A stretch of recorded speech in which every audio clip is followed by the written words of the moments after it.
October 9th, 2018 meeting of the Downers Grove Village Council. It is my privilege to call this meeting to order, and my goodness, I am just so thrilled to see so many people here tonight to discuss the adoption of the fiscal 2019 year budget in lieu of passage of an appropriation. For years we've been trying to get people to come out and participate in our budget process, and my heart is just so warmed that you're all here for that topic. And I know at about 9:30, 10 o'clock tonight, when we get to that point, that you'll be here ready to go and talk about the budget.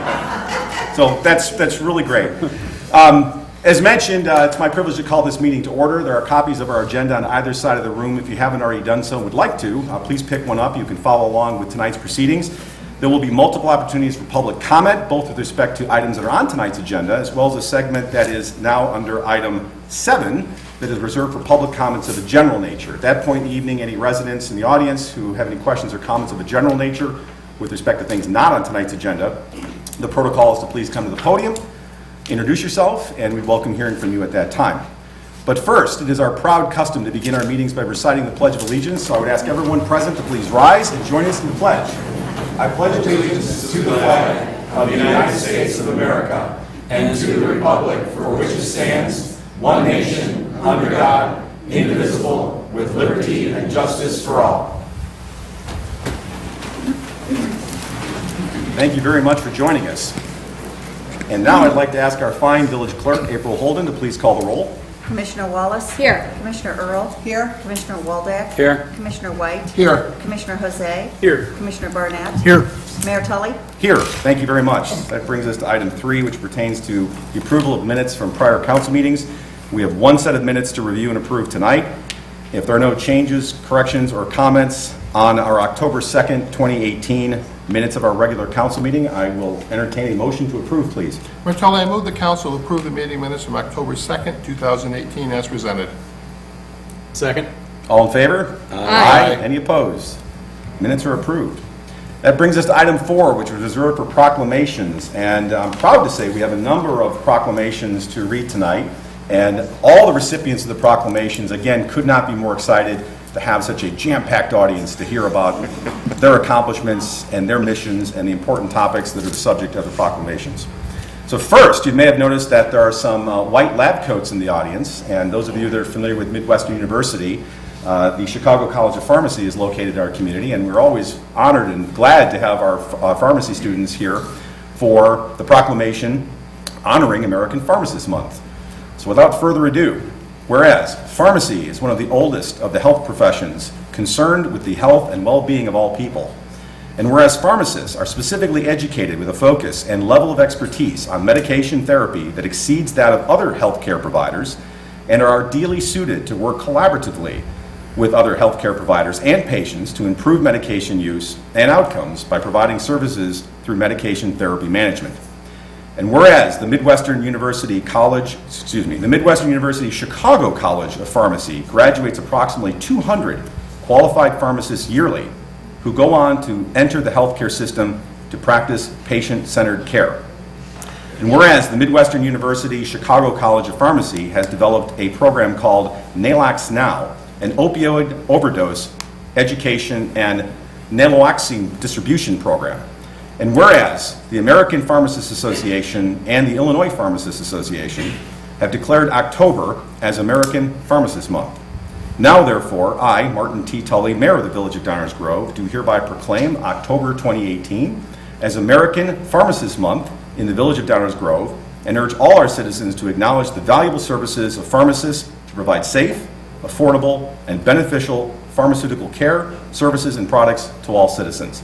So I would invite our representatives of Midwestern University Chicago College of Pharmacy to please come up, and I would love to present you with the proclamation. I didn't know who was coming up, but we got to bring you all up for the annual picture. Thank you, Ms. Kelly. Kelly, thank you. Let's get you over here in the middle. We'll get everyone behind. We've got these natural risers here.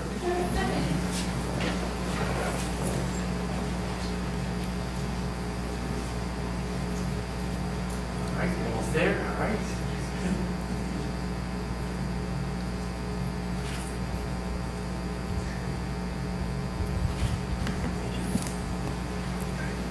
informal one on the side.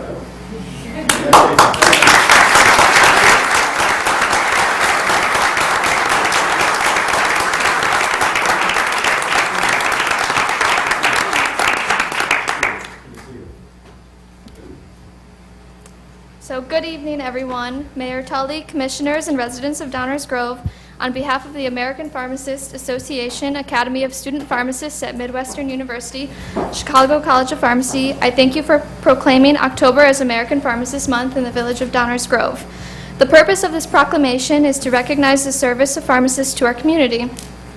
Pharmacists are the most accessible healthcare profession, and we can provide services like health screenings, immunizations, medication therapy management, among many other services. We care deeply about the health and safety of our community, and we love to give back to Downers Grove. I'm happy to share with you that we have developed a program called Nalox Now. It's an opioid overdose education and naloxone distribution program. Our project began in the summer of 2017 when we developed the proposal, training program, and secured grant funding. We've officially been recognized as a drug overdose prevention program by the Illinois Department of Health. We decided to focus on the problem of opioid overdose in the light of the current epidemic in the Chicagoland area and as well as the U.S. We felt that it was our responsibility as student pharmacists to educate and provide medications that can help combat the problem. We started by training security staff and students at MWU on how to properly identify an overdose, engage in an action plan, and administer the reversal drug naloxone. In the 2017-2018 academic year, I'm happy to say we've trained 58 individuals, including our campus security and various healthcare professionals. And looking ahead, we plan to continue expansion of our Nalox Now program and increasing education and awareness about opioid overdose in our community. Thank you. Thank you very much.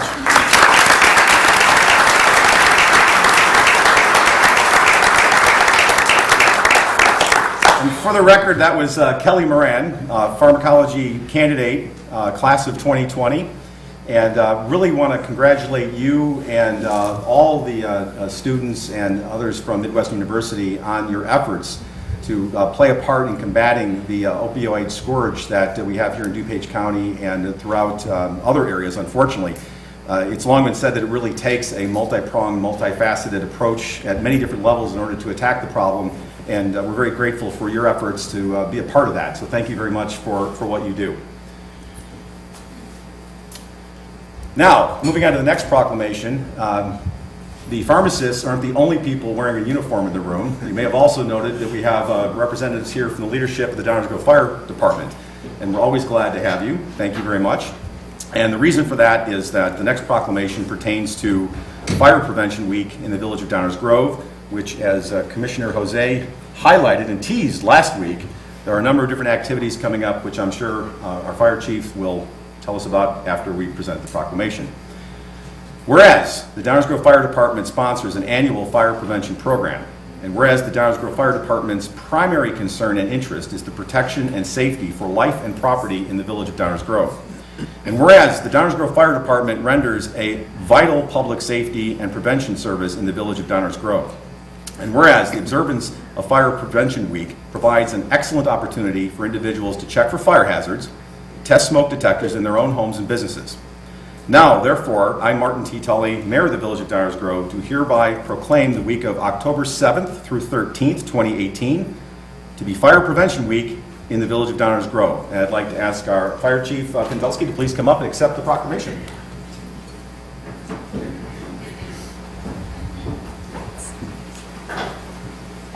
Everybody come on up. That's what we got to write this for. We'll get you over here in the middle. Sure, thank you. Excellent.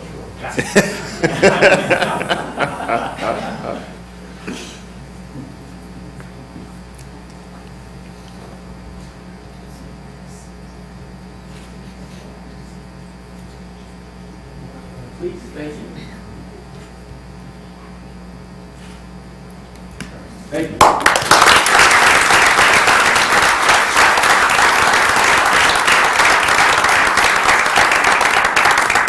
Podium is yours, Chief.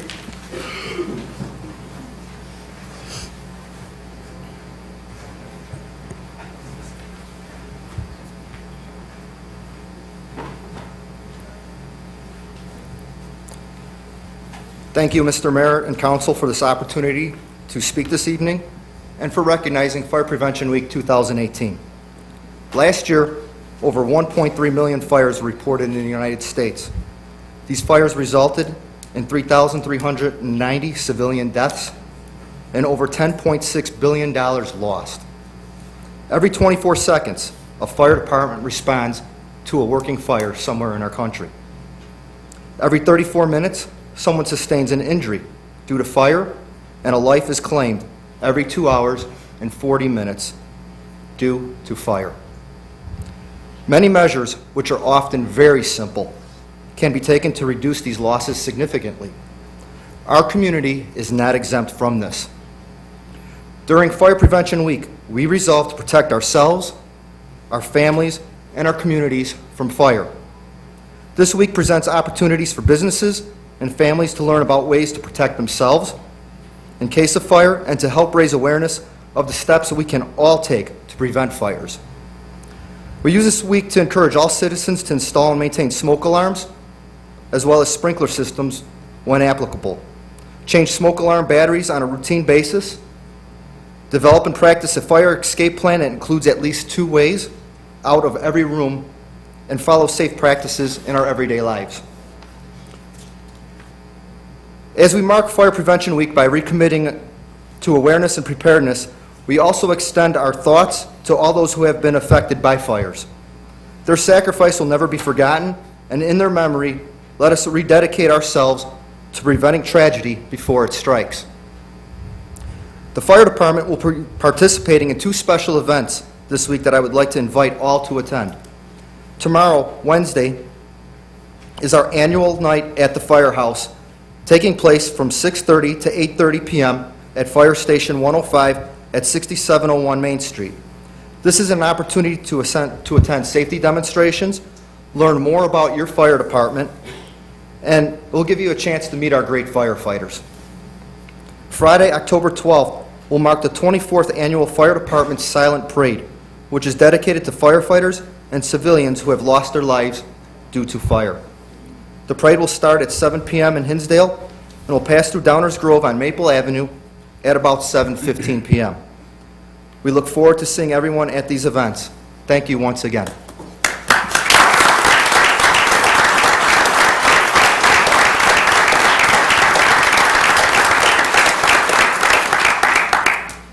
Thank you, Chief, and look forward to all those activities that help remind our residents of the importance of fire prevention and the role that the brave men and women of our fire department serve every day in helping us sleep safe at night. So thank you. But wait, there's more.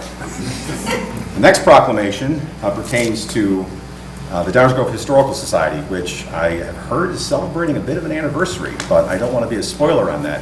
Yes, big 5-0, I understand. Which is terrific. So this next proclamation is in honor of the Downers Grove Historical Society. Whereas the Historical Society was established in 1968 for the purpose of creating an organization to preserve and celebrate the history of Downers Grove. And whereas the Historical Society created, developed, and nurtured the first Downers Grove Museum, which evolved into the museum that we know and enjoy today. And whereas the membership of the Downers Grove Historical Society has dedicated the past 50 years to creating programming, events, and celebrations which educate Downers Grove residents about our rich history, early pioneers, and important contributors to our community. And whereas the Downers Grove Historical Society partners with the Village of Downers Grove to be stewards of our historic Main Street Cemetery, where many of our early founders and pioneer families are buried. And whereas the Downers Grove Historical Society continues to champion the preservation and documentation of historic homes, buildings, and sites through their historic home and historic site programs. Whereas the Downers Grove Historical Society annually celebrates an Historian of the Year who has dedicated extensive personal time and effort in researching, preserving, and celebrating Downers Grove history. And whereas the Downers Grove Historical Society continues to celebrate Downers Grove history by inviting residents to enjoy annual educational events such as Founders Day and the upcoming Living Cemetery. Now, therefore, I, Martin T. Tully, Mayor of the Village of Downers Grove, do hereby congratulate the Historical Society on its 50-year anniversary and hereby proclaim October 9th as Downers Grove Historical Society Day in the Village of Downers Grove. And I would like to invite Liz Chalbert, President of the Downers Grove Historical Society, to come up and accept the proclamation. I'd really like the folks that are here to thank you directors. Come on, guys. Oh, we've got a trend. Everybody's got to come up. We've got a trend. Doesn't happen with one person. Thank you very much.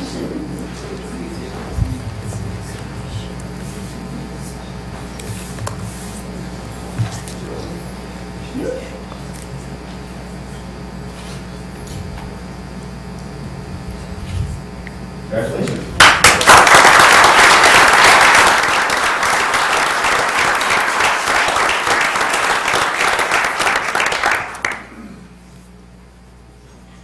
Thank you very much, Mayor and Council. I appreciate it very much. And we would like to invite the Village of Downers Grove to 3 events that are coming up very shortly. The first one is Living Cemetery. And we're not sure exactly what happens, but this time as we get closer to Halloween every year, something happens in the Main Street Cemetery, and it seems to coincide with the window painting that goes on for the merchants downtown that the Rotary sponsors, and so we think it has something to do with that. We're not quite sure. Okay, thank you. At that time, we have our founders and settlers who are buried at the Main Street Cemetery come alive for about 2 hours, and they are there to tell their stories. And if you stop by between the hours of 10 and 12 on October 20th, you will have a chance to speak with some of these folks. They seem to feel comfortable reappearing because they get a lot of support from the Herrick Middle School Drama Club that's taught by Marilyn Ludwig. And we also have a lot of adult volunteers who also show up and support these founders. Thanks, I'm not pushing this hard enough, am I? And it's really great fun. And the overall event is coordinated by Lois Sturba from the Historical Society. You'll probably see some of your kids in some of these pictures or some of your friends.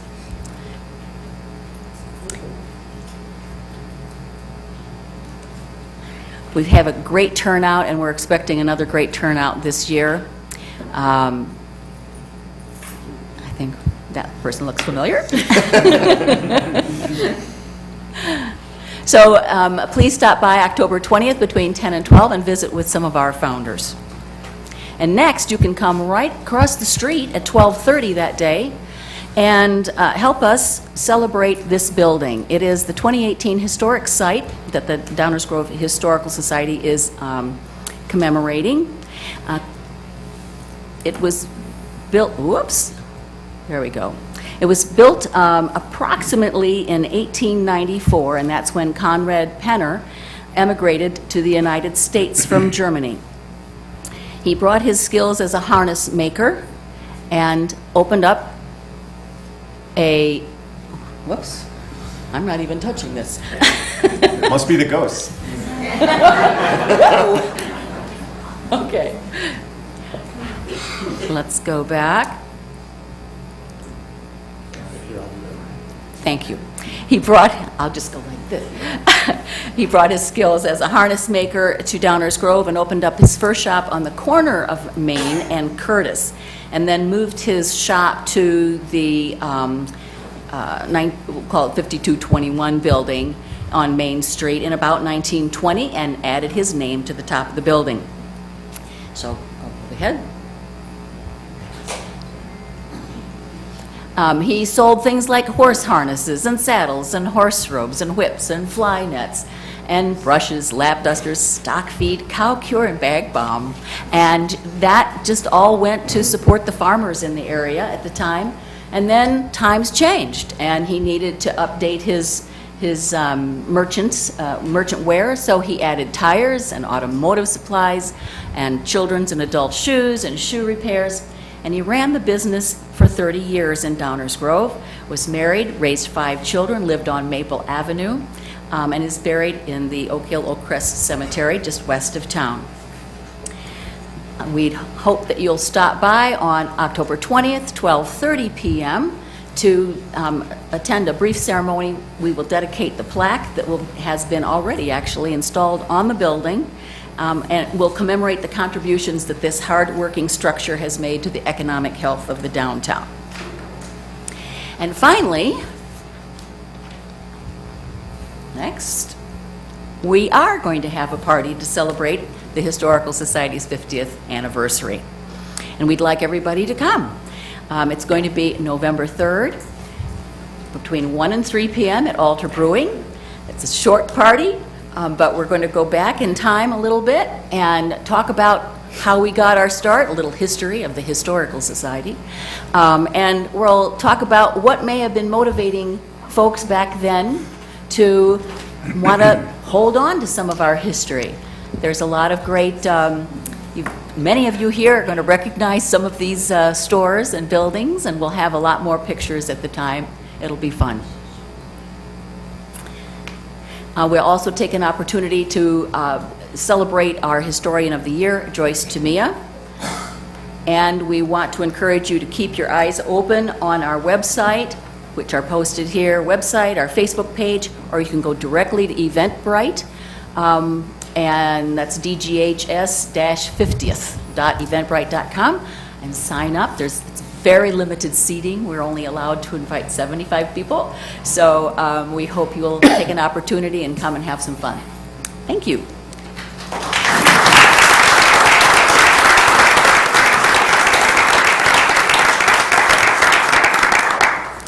Well, thank you, Liz, and thanks to the Downers Grove Historical Society for the role you've played over many, many years in preserving and celebrating the rich history of Downers Grove.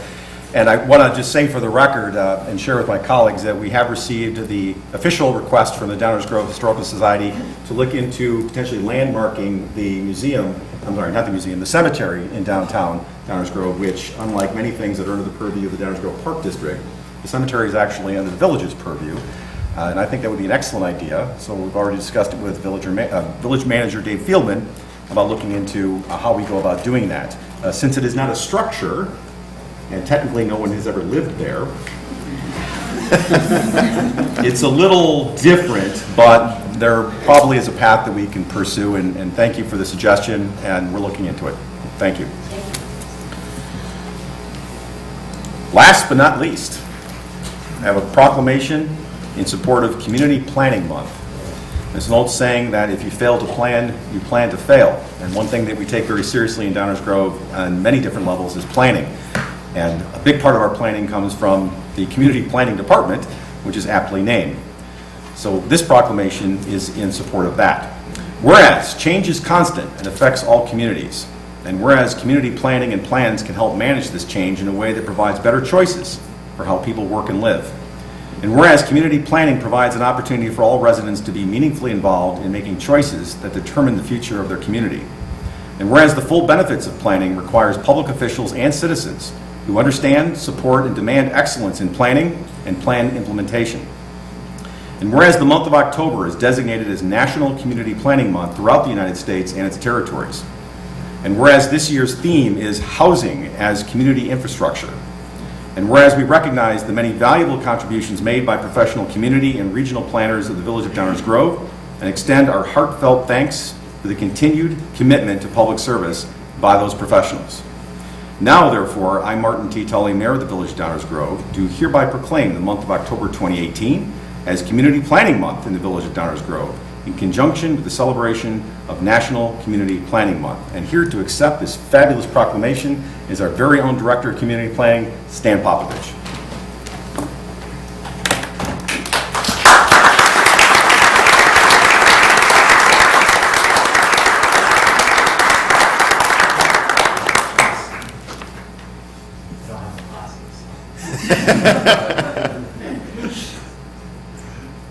They're too busy playing. Thank you. And if you'd like to say something, you can. You don't have to. You're no stranger to our podium, but please. I'll be quick.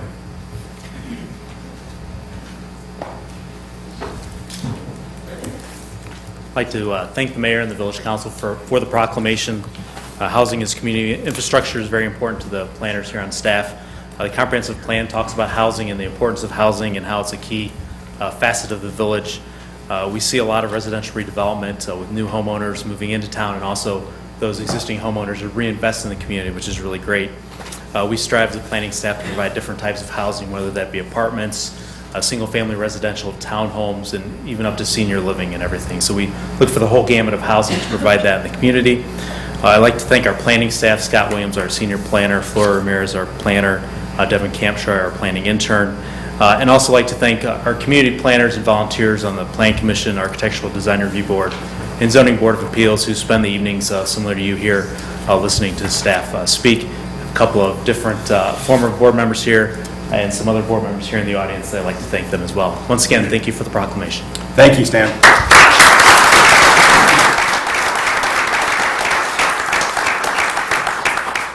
And for nearly 8 years, I've been waiting to say this. Stan is literally the man with the plan.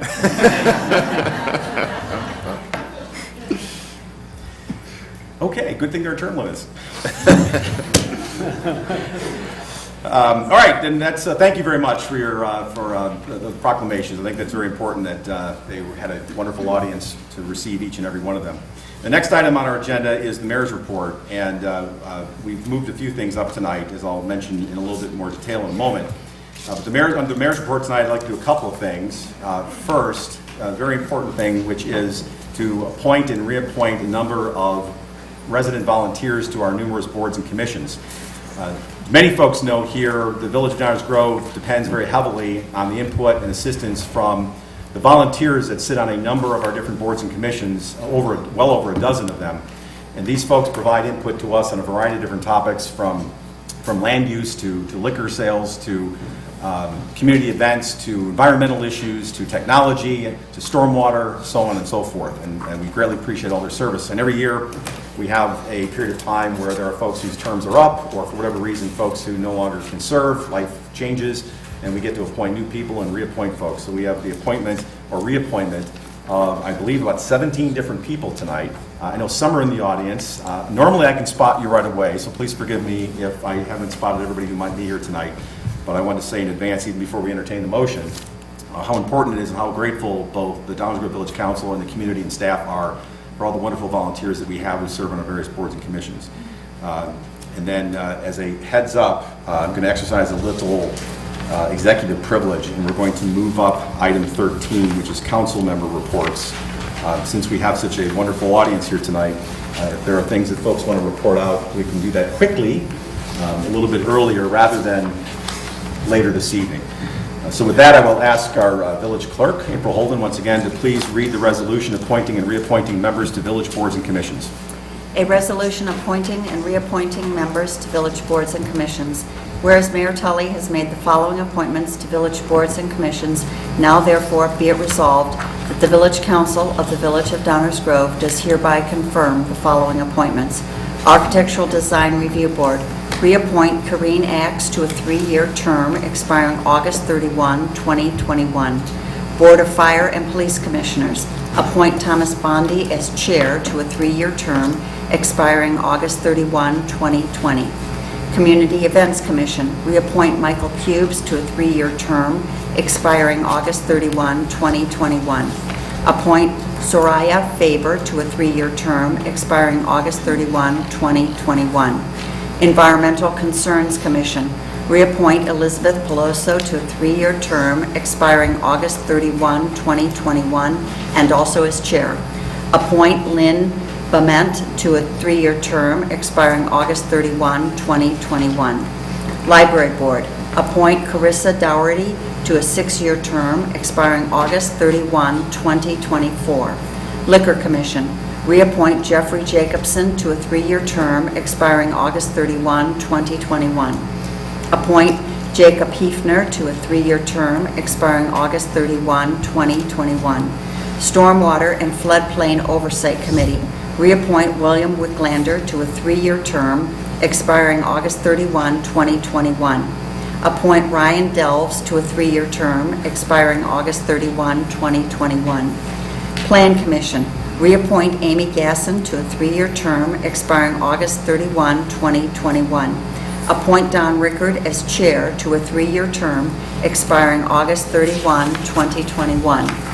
Technology Commission, reappoint Anthony Cheng to a 4-year term expiring August 31, 2022. Appoint Anthony Pedretti to a 4-year term expiring August 31, 2022. Zoning Board of Appeals, reappoint Tim Werner to a 3-year term expiring August 31, 2021. Appoint Peter Forstler to a 3-year term expiring August 31, 2021. Thank you. Do I have a motion to adopt a resolution appointing and reappointing members to village boards and commissions? Martelli, I move that this council adopt a resolution appointing and reappointing members to the village boards and commissions as read and presented. Second. Any questions or comments from members of the village council? I will just add once again our appreciation to those serving. I know some of you are here in the audience and appreciate you being here tonight. I always like to recognize our volunteers who are either being appointed for the first time or reappointed. And it's a big help to the community. We greatly appreciate it. It's one of the ways that we try to engage very deeply with our residents by involving them in their government, which I think makes it a better government for the residents of Downers Grove. And I also wanted to thank my colleagues for their assistance with identifying folks who would be appointed to serve. Thank you for that help. We routinely receive scores and scores of applicants for every board and commission. So going through them is a little time-consuming, but it's a blessing to have as many well-qualified residents as we do to choose from in order to make these appointments. So thank you for your help as well. And with that, roll call, please. Commissioner White? Aye. Commissioner Earl? Aye. Commissioner Wallace? Aye. Commissioner Waldeck? Aye. Commissioner Jose? Aye. Commissioner Barnett? Aye. Mayor Tully? Aye. That resolution passes unanimously, and congratulations to the new appointees. And for the reappointees, we appreciate you continuing to serve.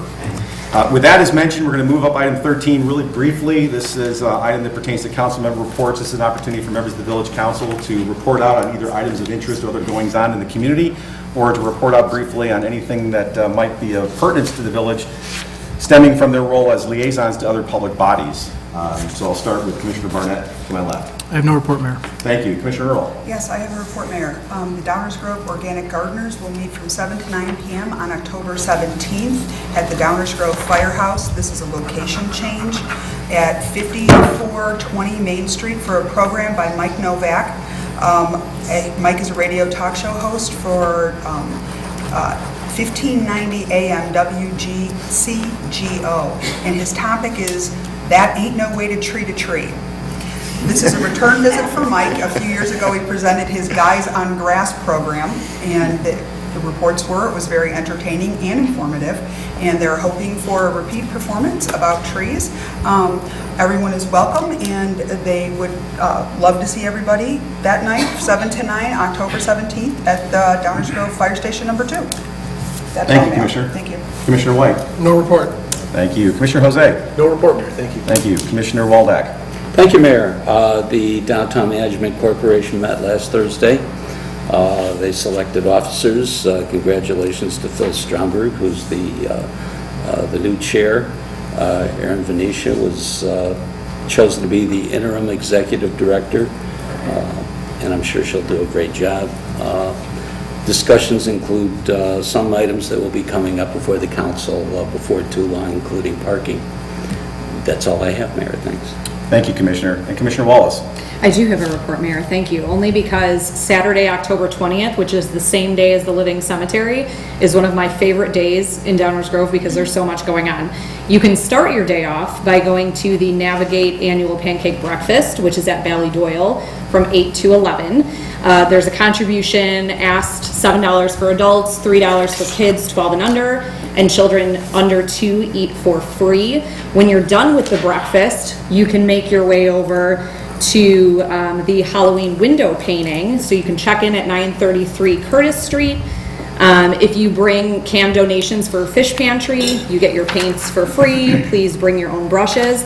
And then you can head right on over to the Living Cemetery. So very exciting day, October 20th. Thank you, Mayor. Thank you, Commissioner. And that concludes item 13. As you can see, we're moving things around a little bit today, and we also moved something else. Item 6 pertains to new council member business items, and traditionally we handle those at the very end of our meeting. And as you look at our agenda under items 9 and 10, we have some weighty topics that were already on our agenda, including amending stormwater provisions in the Village of Downers Grove, parking restrictions, a number of land use issues, as well as that item I teased you about earlier, which was the adoption of our fiscal 2019 budget in lieu of passage of an appropriation ordinance. This is actually what allows us to run the village. We have a lot of heavy items on our agenda tonight, but we caught wind there might be a few people here that want to talk about the new business item, or at least be here to hear about it. So we have moved this up to now, rather than at the end of the meeting, and we hope that's helpful to everybody here. So we appreciate your patience so far. Let me explain a little bit how the new business item works and how this one came before us. Some time ago, I had been contacted by representatives of a number of different organizations, as well as residents in our community, as well as other area leaders, about whether or not the Village of Downers Grove should consider a regulation with respect to the sale of dogs and cats commercially in our community. In the interim, there was also some other communications took place. Commissioner Earl had raised with staff that this ought to be something that we put on a new business agenda item. The way our new business agenda items work is any member of the Village Council can ask for an item to be put under new business. It is not an item that gets voted on at that point in time. What it simply is it raises an item of potential new business for the rest of the council to then either one way or the other, or not at all, give direction to village staff to then prepare an item that would come before us as a regularly scheduled agenda item where we would discuss it. It would be presented by staff, information would be provided, we take input from the community and any other interested stakeholders, and then from there, at some later point in time, there might be a vote on the topic. So we're at the early stage of simply the new business item, and this is a topic which clearly has raised a lot of interest. As mentioned, there have been communications from various sectors for months leading up to tonight. Obviously, there's a number of people here in the audience, so I suspect they want to speak to the issue or at least hear what's going on. But I want to let everyone know that new business simply is an opportunity for the Village Council to give some direction to staff to do something at a later date that we would then have a conversation and a vote on. So I just want to make sure everybody understands that there's no vote taking place tonight on the substance of any ordinance. At most, we would vote on a motion to direct staff to prepare something for us to consider at a later point in time.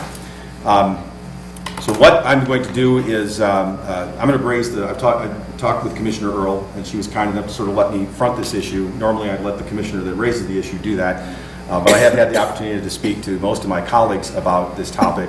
And I am fairly certain, I'll find out in a second here, that we will be directing staff to research and prepare something for our consideration at a date to be determined. I say a date to be determined because, as mentioned, we have a number of different topics that we have to get done this calendar year, including our budget, kind of important.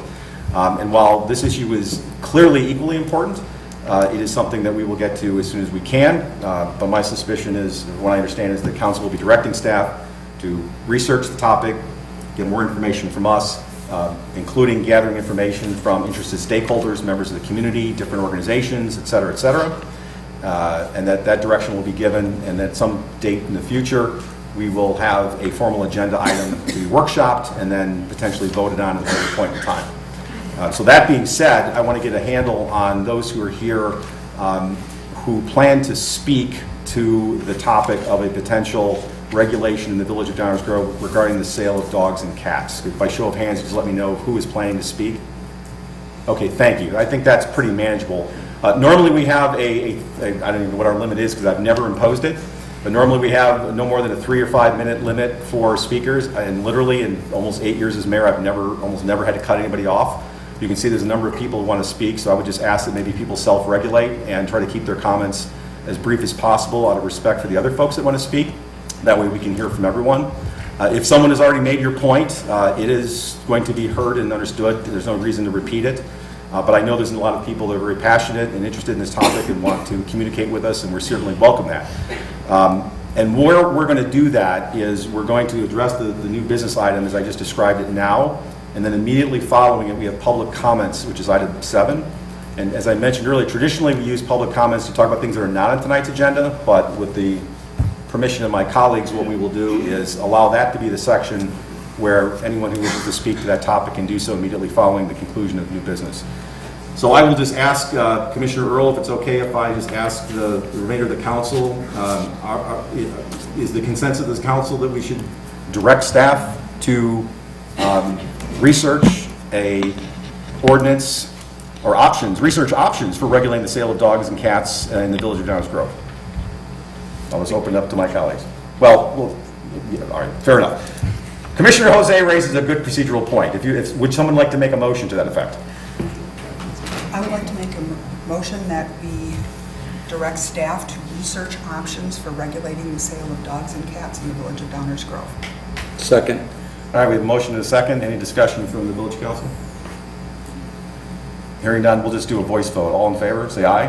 Aye. Any opposed? All right, well, it's unanimous. The direction has been given to staff to research options for regulating the sale of dogs and cats in the village of Downers Grove. And as mentioned, that will be forthcoming in a future agenda item for the village. And we don't know what that date is right now, but we'll get to it as soon as we can, given the press of our other business. That being said, I will now go, as mentioned, immediately to public comments, item 7 on our agenda. And even though it was on our agenda tonight, anyone who wishes to speak to that item or any other item that's not on our agenda, I would welcome you to please come down to the podium.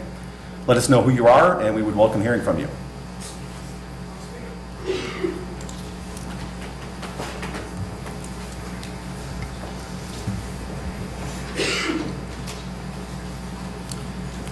Good evening, welcome. Welcome. Thank you for allowing me to speak tonight. If I get emotional, I apologize.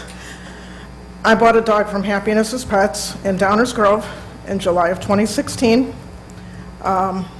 I had not done my research. It was a puppy mill dog. 2 months ago, I lost my dog. He was very sick throughout his life. We did what we could to keep him healthy. I know more about rescue now, and I just think the stores that are selling these puppy mill dogs, there should be regulations where dogs that are in rescue should be put into homes first, because the bad breeding that is happening as a result of this, animals are losing their lives over that. And sadly, my family was devastated because of a sale that I made, not against my knowledge. I didn't do my research, and not only has my family suffered as a result, but my dog also lost his life. So thank you for allowing me to speak and hearing my story tonight. Well, thank you for being here, and thank you for your comments, and sorry for your loss. Other questions or comments from members of the audience?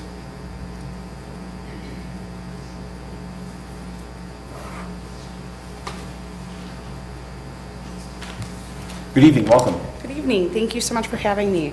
My name is Vanessa, and I am actually been asked here and invited to share my story of how Warrenville made a quick decision related to puppy mills and offer our help as far as what our community did, and as well as our ordinance that is now in place. I will give you a little bit of history of myself and kind of my point of view and what we did. Thanks again for having me. I have been invited here today to share my story and how Warrenville was able to make such a quick decision on businesses related to puppy mills.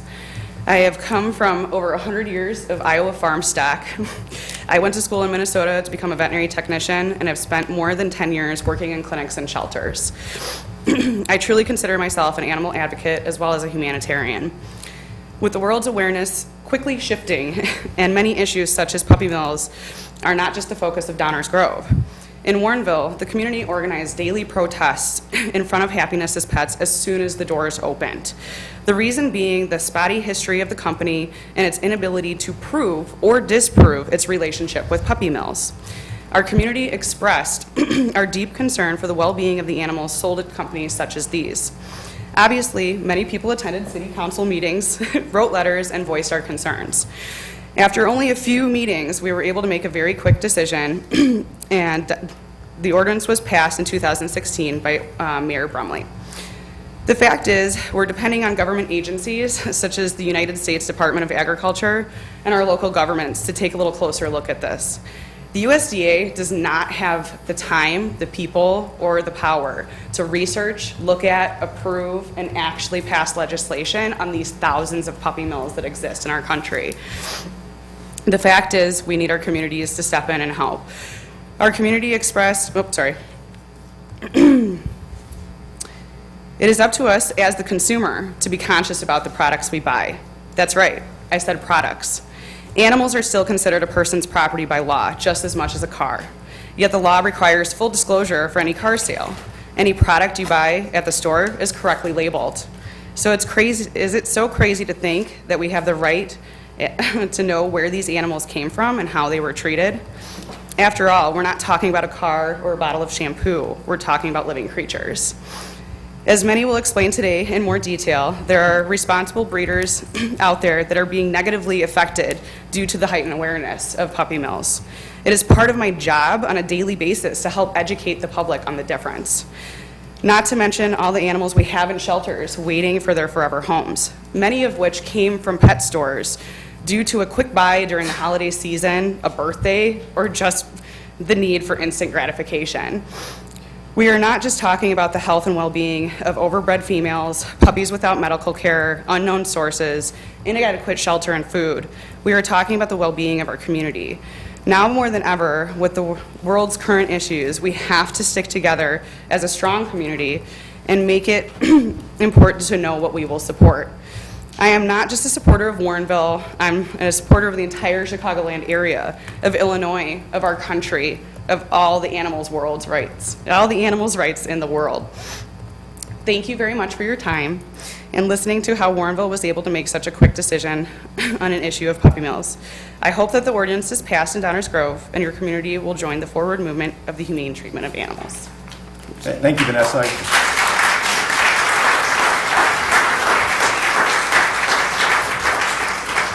Thank you, Vanessa, and please give my best regards to Mayor Brummel. Actually, I want to say something that I should have said at the outset. The other thing that I would appreciate is that folks don't react one way or the other to comments that are made, because obviously there's a human desire to want to applaud for what you like or to react a different way to something you don't like to hear. We've been very good in our history here in Downers Grove in everyone extending respect to everyone and not applauding or booing or hissing. So I would ask if everyone, in addition to keeping their comments brief, which everyone's been terrific at so far, is if you hear something you like, that's fine. Just don't need to applaud. If you hear something you don't like, I would also equally like you not to react negatively. Very proud of the way we handle that here in Downers Grove, and I know everybody here can continue that proud tradition. So thank you. Please, other questions or comments from members of the public? Good evening. Welcome. Good evening. My name is Kurt Fiedler. I'm a partner with Moreland Fiedler. I'm actually the lobbyist for the Illinois Pet Lovers Association. It's an association of Illinois pet stores. Appreciate you all letting me come here this evening. I want to brief you tonight on a new state law that took effect August 2017. This association came together because it agreed that puppy mills need to end. It actually affects pet stores more than anybody else. It gives us a bad reputation, and we've been trying on a national level and a state level to find a way to balance the regulation of pet stores, but also make sure that we source puppies from humane breeders, responsible breeders. And we came together last year to pass what's called the Safe Pets Bill. It's Public Act 100-375. It was passed unanimously by the state legislature, signed into law, had no opposition going through, at least through the negotiations. All the parties had no opposition. We supported passing this to where we highly regulate pet stores in Illinois as a floor. This is a floor. We wanted to preempt home rule, to be honest. We wanted a statewide standard applicable to everybody uniformly. We did not win that argument, which is another reason why we're here today, because as a home rule municipality, you can choose to go beyond what the state law provides. But I'm here to discuss what the state law currently provides as of August 2017. So for pet stores that are licensed here in Illinois by the Department of Agriculture, they can source from rescues, shelters, directly from small breeders, which are called hobby breeders, or commercial breeders. So it gives the pet store flexibility of deciding where it wants to source. If it decides to source from commercial breeders, those breeders have to meet certain criteria. First and foremost, they have to be licensed by the USDA and without critical or direct violations for the prior 2 years. We've found that no USDA licensed breeder could meet the definition of a puppy mill. In fact, to my knowledge, HSUS, nobody has rated, maybe not even visited, a USDA licensed breeder. But USDA licensed breeders have had their licenses suspended or revoked by the USDA because they have been upticking their inspections to make sure that they're following the federal animal welfare regulations. Further, prior to purchasing that dog from the breeder, a pet store has to have the paperwork on the dog, on the breeder, that it's passed its inspections. If they don't have that paperwork and we cannot prove it, we cannot purchase that dog. Pet stores have to keep those records for full disclosure. They also have to disclose exactly where the dog came from. And it's publicly available at all pet stores. There's usually a binder. Anybody can ask or flip through it at any given time, so that information is now going to be available all the time. Further, we want to go that next step because, again, the other problem that we've understood is we want to help with the overcrowding issue that we've been looking at as well. So the new law mandates that pet stores microchip all dogs and cats that go out of there and have them registered on the database before they leave that store. Some stores actually have basically a GPS chip capability to where if that dog does get loose, they can call the pet store, they can help find the dog before it may, and then if it lands in a rescue or a shelter, current law provides that the rescue or shelter have to scan to see if that animal is microchipped. If it is, first contact is of course the owner.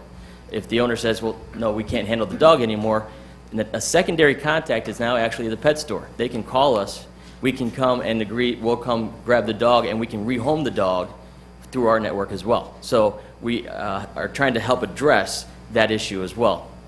And again, we are inspected by the Department of Agriculture.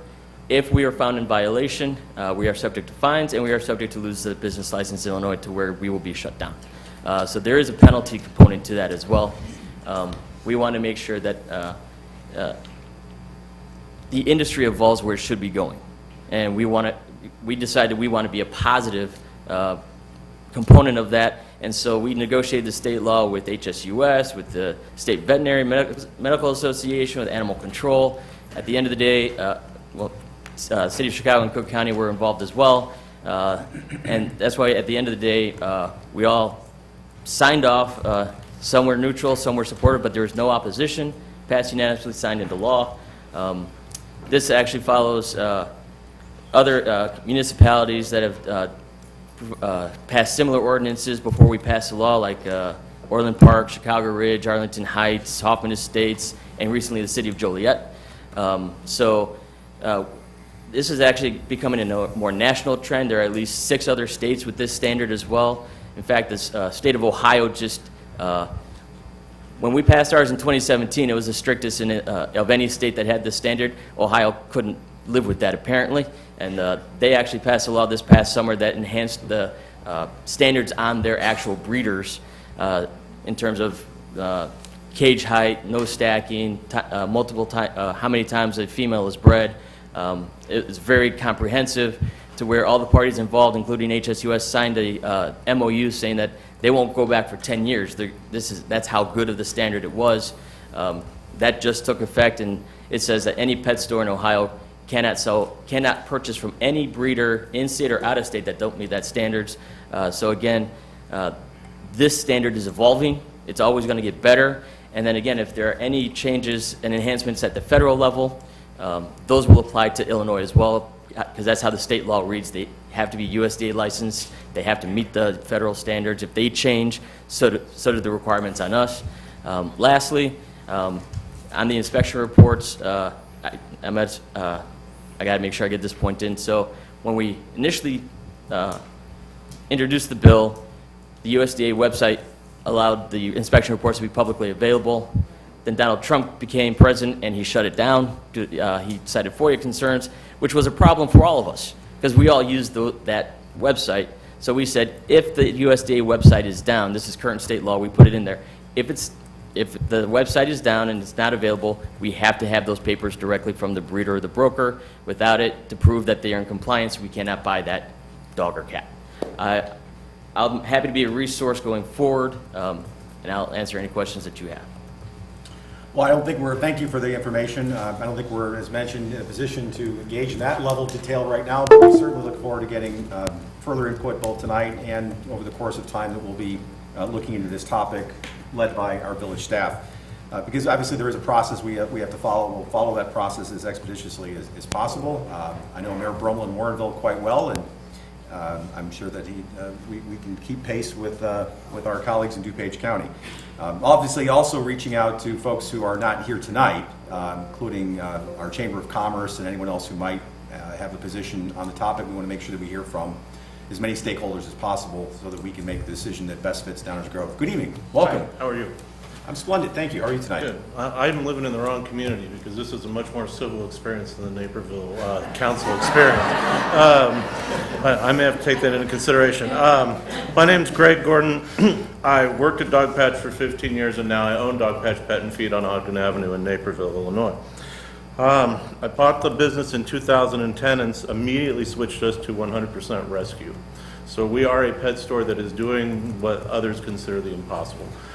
We've been doing it for 8 years now. I believe that is enough time for us to be able to say it's working. We have sent home thousands and thousands of dogs since in the last 8 years, and I have a lot of Downers Grove residents as regular customers. I'm not a member of the Pet Lovers group that we just heard from. I am actually rehoming a lot of the commercially bred animals originating from other pet stores. A lot of them just won't take them back, and so they call me and say, I don't know what to do, I don't want to take it to a shelter. We are a licensed shelter in the state of Illinois, but they perceive us differently because we're also a business. So I see a lot of those animals, probably 20 in the last 5 years, which is, 4 years, a lot coming from other stores. The original owner of Dog Patch, his name was Craig Allen, and he taught me everything I know. And one of the first things he did was took me to the worst possible place he could think of to show me what a puppy mill looks like. It was a man named Herb Schindler who has thankfully gotten out of the business. However, his children are still running Conrad's Cuddly Canines, which is a broker, which is something you guys should be looking into. Brokers create a sense of plausible deniability for pet stores because all they know is what the broker told them about where this animal came from. So it's pretty easy to say, well, I don't know anything about it. I should have mentioned, we sold dogs for a long time, and I was on the road 2 times a week looking for dogs, and the temptation of getting a fax over your fax machine that says, these are the animals available, check the box, and we'll send them to you, is remarkable. I mean, that's a really convenient thing instead of getting on the road and meeting people. And I couldn't do it. We never did that. We always got ourselves into a position where we went and saw the animals and where they were from.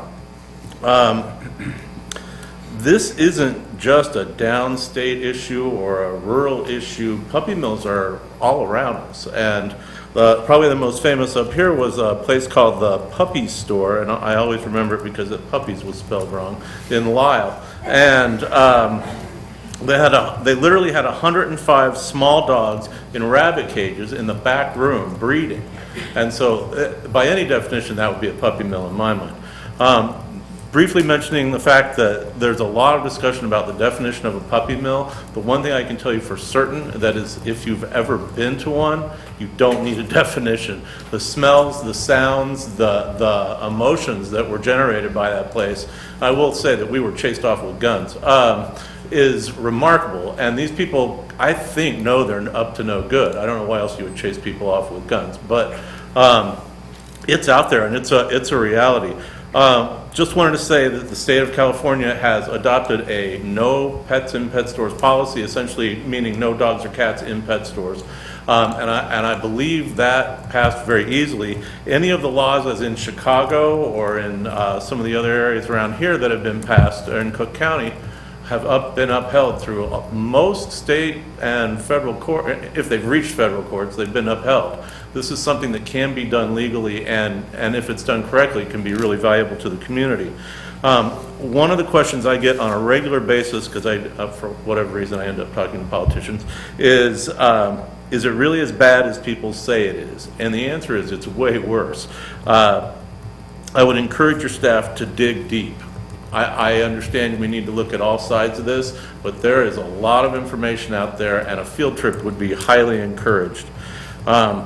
Again, I appreciate the ability to speak to you over this issue, and I thank you for your time. Thank you. Thank you. That's all right. We'll let that one lapse go. But did you notice the compliment you all received? there's a reason why we get those compliments, and that's why I know everyone's going to help us keep that reputation, so thank you very much. Good evening, welcome. Good evening, thank you. I'm Jennifer Ballman, I'm the current board president and volunteer of West Suburban Humane Society, and have been for over 25 years. Thank you, Mayor Tully and council members, for this opportunity to speak on behalf of West Suburban Humane Society. As a local Downers Grove entity that's been in business since 1972, we consider it our duty to speak out on behalf of those who do not have a voice. Our stated mission and vision statements include our commitment to the education of humane care and humane treatment of animals. With regard to the ordinance or the motion before you, we speak specifically to the humane care and treatment of puppy mill animals. Breeder dogs and puppy mills spend their entire lives living in cages for the sole purpose of producing litter after litter to the tune of 2 million puppies per year. Minimal housing, lack of veterinary care, lack of food, clean water, zero socialization is what awaits dogs that are unlucky enough to be part of breeding colonies. You contrast that to the 2 to 3 million cats and dogs that have to be euthanized in shelters every year due to lack of homes. This topic's not about anti-business, it's about anti-cruelty. Require pet stores to get puppies and kittens from humane sources. There are proven examples of similar stores, such as Dogpatch, converting to this model with successful results. Merchants selling puppy mill puppies can model shift their retail space to sell accessorial supplies and services for pets with enough markup to still generate store profits without supporting puppy mill breeders. Consumers for animal-related food, supplies, grooming, and boarding spent over $50 billion last year, so it can be done. We hope you pursue investigation and consider further steps to approve this ordinance. Please help us try to put an end to the inhumane practice of puppy mill breeding by decreasing their demand. Collectively, all of this can help make this happen. Thank you for your time and consideration. Thank you. Thank you.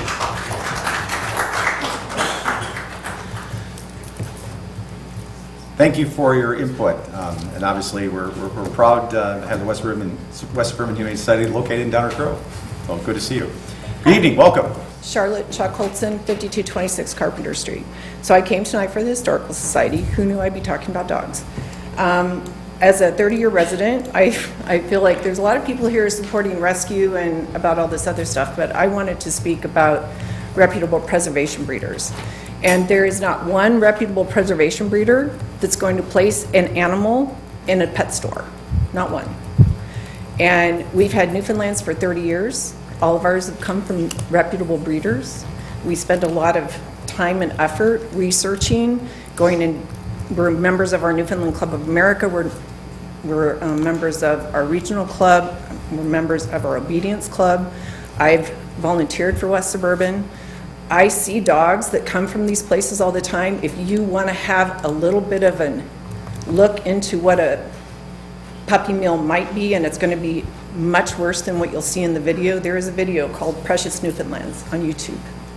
Go and look. A friend of mine is the foster for Precious, the Newfoundland. There were 40-some Newfoundlands rescued from a puppy mill in Michigan, and 4 of them had to be euthanized, I think. A lot of them were placed. Precious is still fostering with my friend. She's not placeable. And she has tremendous health problems that will never be resolved. And she's fabulous now, but she'd never been outside the shed, ever, when they rescued her. And it's not in Illinois, it's in Michigan, but it happens all across the country. So if you want to look it up on YouTube, go and look at Precious Newfoundlands. And that'll give you an idea, and those are big dogs, and that's another situation, but it happens to every single size. There's no color, size, whatever kind of discrimination. It happens to all of them, and it's not some place you want to get your dog from. So if you have any questions, I have Noofs. You see me walking around with them. They're therapy dogs. I do a lot with them. Feel free to ask. But I think this would be an awesome thing when Happiness is Pets opened up however many years ago. My daughter, who was in grade school, wanted to start a letter writing campaign, and I was like, no, not now. Well, I should have let her. But, it's one of those things that I would truly support. I think that if there's going to be animals in a store, they should be rescues. I won't shop in stores that have live animals. It's been my rule for years. Won't do it. So anyway, thanks. Thank you, Chuck. Appreciate your comments. Thanks for sharing that. Other questions or comments? Good evening. Welcome. Hi. I too wish my mayor were funny and entertaining. I've been in the rescue business for most of my life, and I helped to establish a humane society 38 years ago in my community, and I helped build a brick-and-mortar shelter. I continue to volunteer, and I humbly offer my observations and experiences. Clearly, nobody wants to see a business close. But to quote the good mayor, change is constant, and all change affects all communities. Correct. I think change can happen, and I think change can be good. And it can also be a win-win situation for everyone.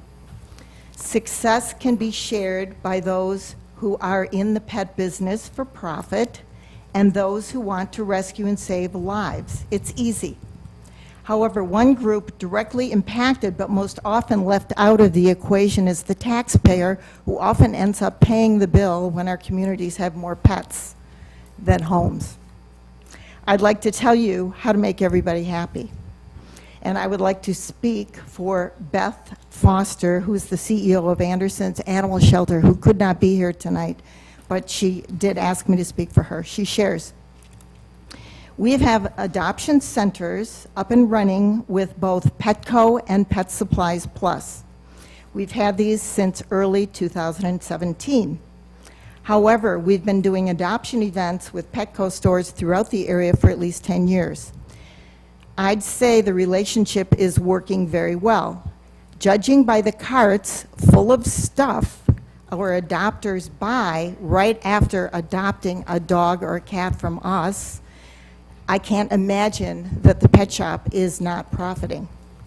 We do about 1,000 adoptions out of each adoption center a year.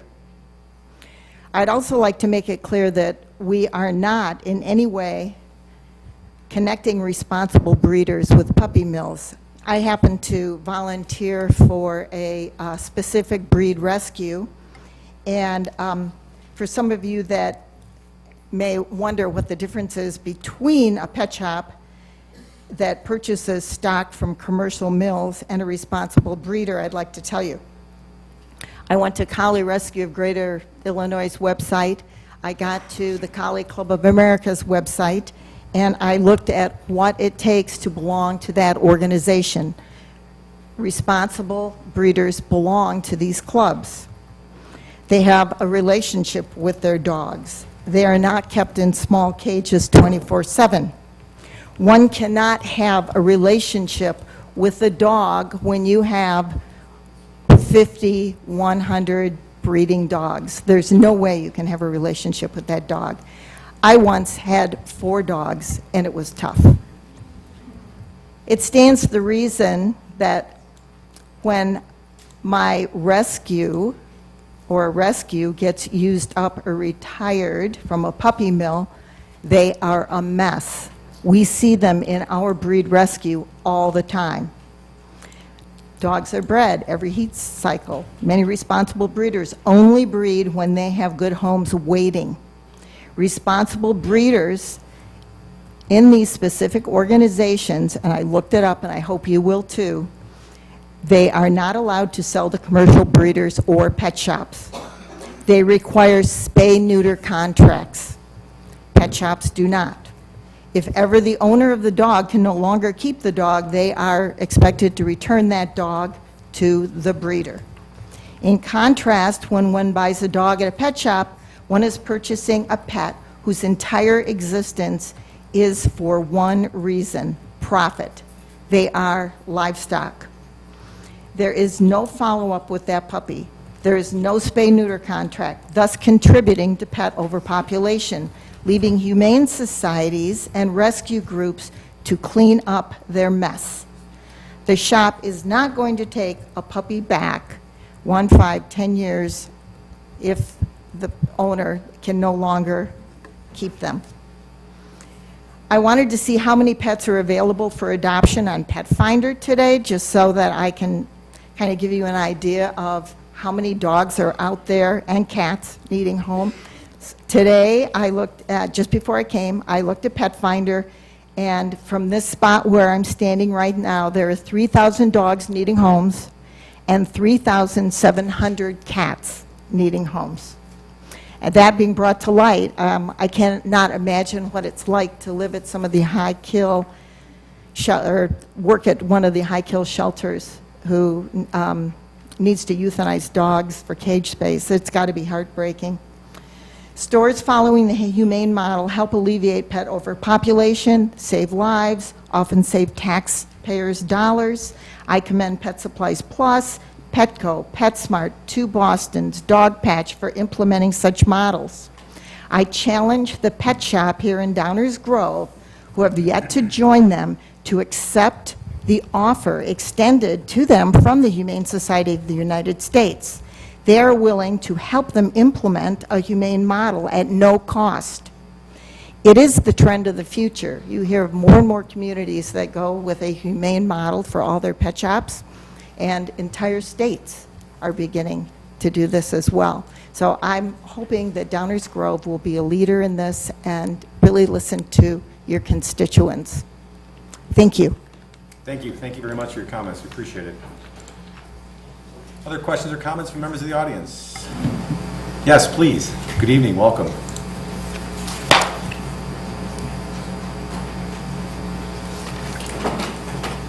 Hi, everyone. My name is Peggy Grandal. I'll try not to reiterate some of the things that have already been talked about. Just want to say that recently folks have started to learn about the pet industry and the shocking truth that pet stores buy their puppies from puppy mills and brokers who mate and exchange dogs exclusively for profit, without any genuine care for the animals that they produce. Consumers also hear that term USDA breeder. It's a licensing distinction to operate legally under the minimal, and I mean minimal, standards of the Animal Welfare Act. They hear hobby breeder, which requires no licensing and no regulation. And sadly, most consumers don't know or don't care until they become the victims, preyed upon with polished marketing and fine print. In other words, as others have said, puppies are products. They're a number on a profit and loss statement.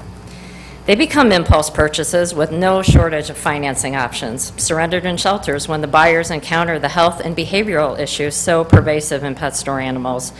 And as Gail said, they contribute to pet overpopulation and the rise of congenital illnesses by selling poorly bred, intact animals.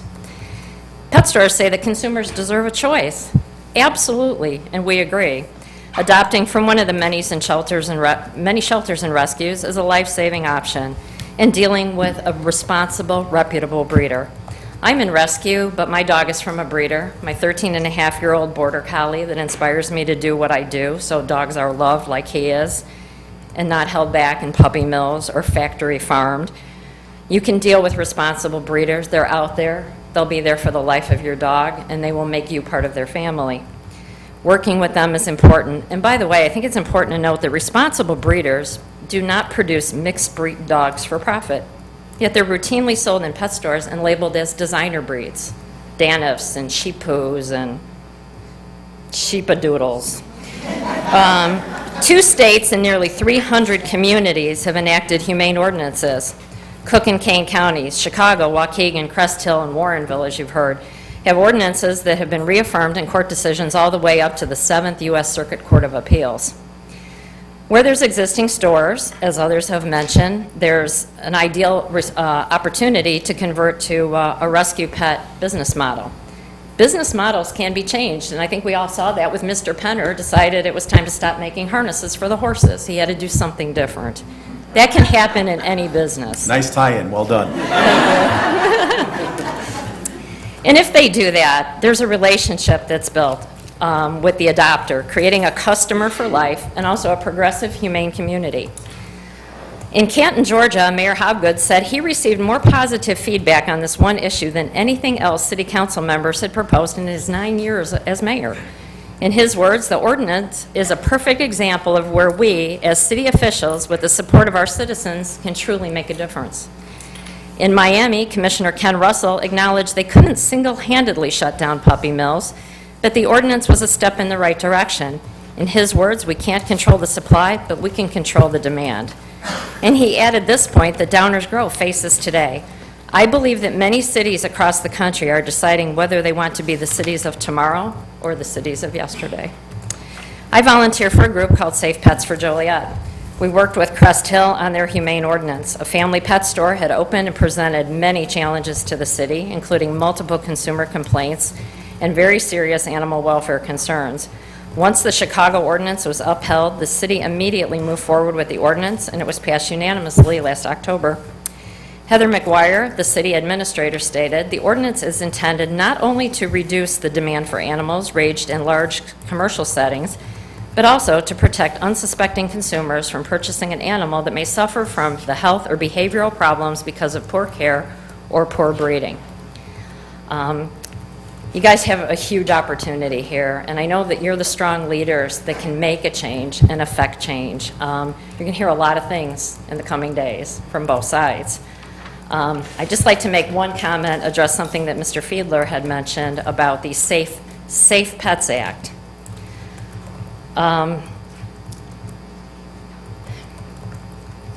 As he stated, there was no opposing to it. The Humane Society of the United States remained neutral on this topic. Safe Pets for Joliet was down in Springfield at the Senate committee and heard what went on. The reason that HSUS did not oppose this was because they took preemption off the table. As Kurt said, they were more than willing to make sure that individual municipalities could not rule for their people. Government is close to the people. You listen to your residents. So I think it's really important to remember that not everyone, neutral doesn't mean went along with and approved. It's important to remember. But anyway, thank you for all that you're doing, and I'm going to look forward to the coming days and hope that we'll be able to help you somehow with information. There's going to be a lot of it, and I trust that you guys will make the right decision for your terrific community. Thank you. Appreciate your comments, and I know we have no shortage of resources to draw upon as we go forward on this topic, and I'm loving the energy in the room. Good evening. Welcome. Good evening. Good evening, Mayor Tully and Village Council board members. My name is Jonathan Burning. My family owns Happiness is Pets. We've been a proud corporate citizen of Downers Grove for over 22 years while maintaining an A+ rating with the Better Business Bureau. Our store specializes in the sale of breeder-sourced purebred and specialty bred puppies. In order to ensure we are offering the healthiest puppies possible to our customers, all of our puppies receive, at the very least, 2 different veterinary exams by 2 different veterinarians. All of the puppies are up to date on their vaccinations and come with 30 days of free post-purchase veterinary care. Lastly, because we are so confident in the health of our puppies, as well as the health of our breeders' dogs, we recently doubled the length of our congenital warranty to 4 years. As a comparison, the Illinois Pet Lemon Law mandates a 1-year warranty. Our warranty is one of the most extensive warranties from any source anywhere in the country. Under current Illinois law, pet stores can purchase puppies from the following USDA licensed and inspected breeders. Breeders that do not have more than 2 indirect violations of the USDA Animal Welfare Act within the previous 2 years. Examples of indirect violations can be cobwebs in the kennel or having an area that is not impervious to moisture. Pet stores can also purchase from breeders who do not have any direct violations of the USDA Animal Welfare Act. Direct violations can range from skin and ear infections to overgrown toenails and matted fur.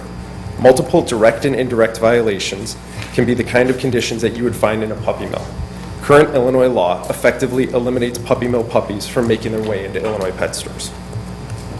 At Happiness is Pets, we do not purchase from any brokers. We pick up the puppies directly from the breeders. All of our breeders not only meet minimum USDA standards of care, but they greatly exceed them. Our breeders double the size of the current USDA standard for kennel size. Our breeders' kennels have direct outdoor runs for their dogs. Our breeders have large outdoor play areas for their dogs where they can socialize with each other and play with different types of agility sets and dog toys on a daily basis. The average size of these play yards, approximately 5,000 square feet. Also, our breeders conduct genetic tests on their dogs for diseases that may be common for that breed. These are the actions of reputable breeders and not puppy mills. We are proud of our breeders and the care their dogs receive. We have full transparency with the public where our puppies come from. This includes pictures and videos of the breeders' kennels, along with copies of their most current USDA inspection reports. This is all openly available in the store. When you combine our breeder requirements along with the comprehensiveness of our warranty, you have one of the strongest set of standards for both pet shops and breeders you will find anywhere. I will agree with Mr. Gordon from Dogpatch about seeing a breeder firsthand. I would happily invite any of you to go as well. Thank you for your time and consideration. Thank you for your comments. Appreciate you joining the conversation. Other questions or comments from members of the audience? Good evening. Welcome. Good evening, thank you. Good evening, my name is Elizabeth Schaefer. I've been a foster mom to 22 dogs, of which 5 have come straight from a commercial breeder, or let's call that what it is, a puppy mill. I'm sure tonight you will hear we don't get our puppies from puppy mills or those types of breeders. To that I say, if you can't meet the mom or dad when buying a puppy from a pet store that does not source from known rescue groups, you are buying a mill dog. No reputable breeder would ever sell their puppies to a pet store. I ask everyone, if your beloved family dog had a litter of puppies, would you take them to a pet store, drop them off to be sold, never meeting the people who would buy them? If your answer is no, please don't allow this in Downers Grove. The reason I am here today is due to my fosters who are with me, Hope 9 and Grace 8. Both are puppy mill moms who lived most of their lives in cages with the sole purpose to provide puppies to area pet stores. I am here today to ask this council to bring the most aggressive humane ordinance possible to Downers Grove. Please be an example. Grace was discarded. This is Grace. She was discarded after she could not naturally deliver her last litter. She was taken to a vet and asked to have the puppies removed without being put under. Her owner asked the vet to dispose of her once her puppies were removed. She was no longer of value because she could no longer bring in money from the sale of her puppies to pet stores. Luckily, the vet called a rescue I foster for. Grace was so matted in her own feces that she had to be completely shaved down to her skin. She had terrible teeth, sores, and rashes all over her body. She had scabs all over her head from flea bites. She was so shut down, she would not eat, did not want human contact, would not even make eye contact for the first year that we had her. Hope, who's with me as well, was a breeder mom. As she aged, she was no longer producing as many puppies. She was so overbred that she still has enlarged and deformed nipples. Hope gets 4 people-grade anxiety meds in the morning, 2 in the afternoon, and 1 before bed. Grace is also on quite a few medications as well. Hope was adopted but returned as the family could not handle her anxiety and the cost of her medications. I got the call on Mother's Day of 2017 asking if I would foster her. I picked her up that day, and I promised that I would fight for her and for every other mother like her. That is why I'm here today and why I won't stop speaking for girls like this. She has seen a vet behaviorist 6 times since January of 2016. She suffers from a form of post-traumatic stress disorder from living 8 years in a small cage with no human contact. Unfortunately, not many people are willing to foster these broken dogs, and even fewer want to adopt one that will most likely never act like a normal dog. Many that are adopted get returned, and the foster groups spend thousands of dollars rehabilitating these dogs both socially and through their health concerns. I am asking you for hope and for grace, and so many other mill moms and dads, to please bring the most aggressive humane ordinance to Downers Grove. Be the example, and please join the 250 and growing areas in the U.S. that recognize sales of puppies in pet stores for what it is and have adopted a humane ordinance. On behalf of Grace and Hope and all the other mill dogs, I thank you. Thank you for sharing your experience. Appreciate it. Thank you for being here. Other questions or comments from the audience? County Member Hart. Mayor Tully, good to see you. Commissioners, very good to be here as well. I'm honored to be able to speak before this council on such an important issue. My name is County Board Member Greg Hart. I serve along with Brian Krajewski as a representative on the County Board for District 3, which includes Downers Grove. And I'm also the chairman of the county's Health and Human Services Committee, which is why I'm here today.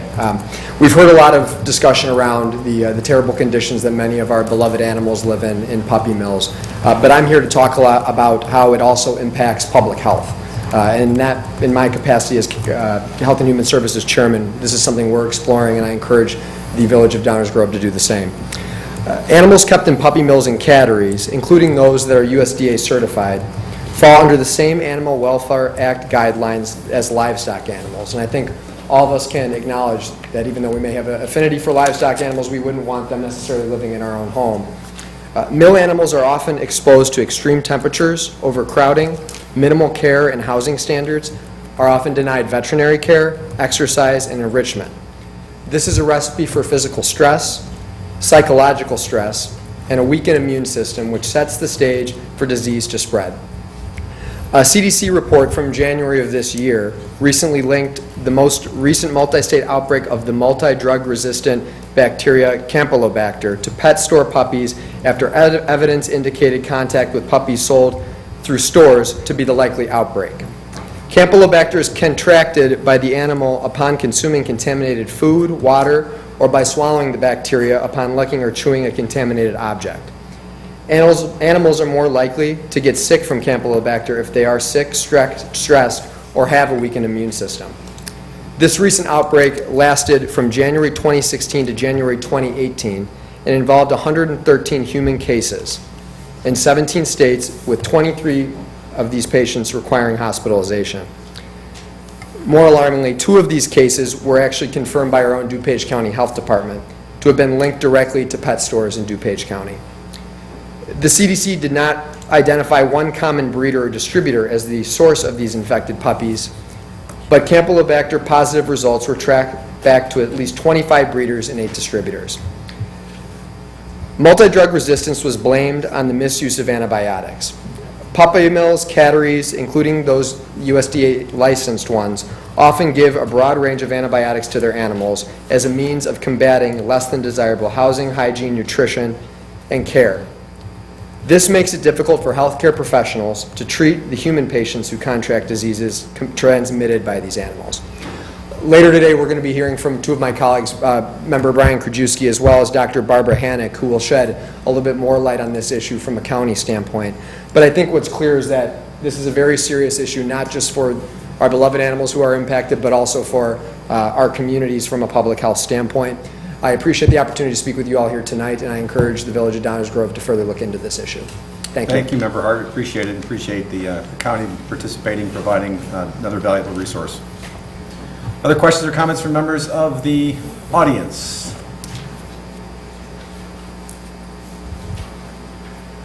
Good evening. Welcome. Good evening, Mayor. Good evening, Council. My name is Anna Payton, and I am the President of the Illinois Animal Welfare Federation. Good evening. My name is Chris Stern, and I'm the Executive Director at Adopt a Pet Shelter in Naperville.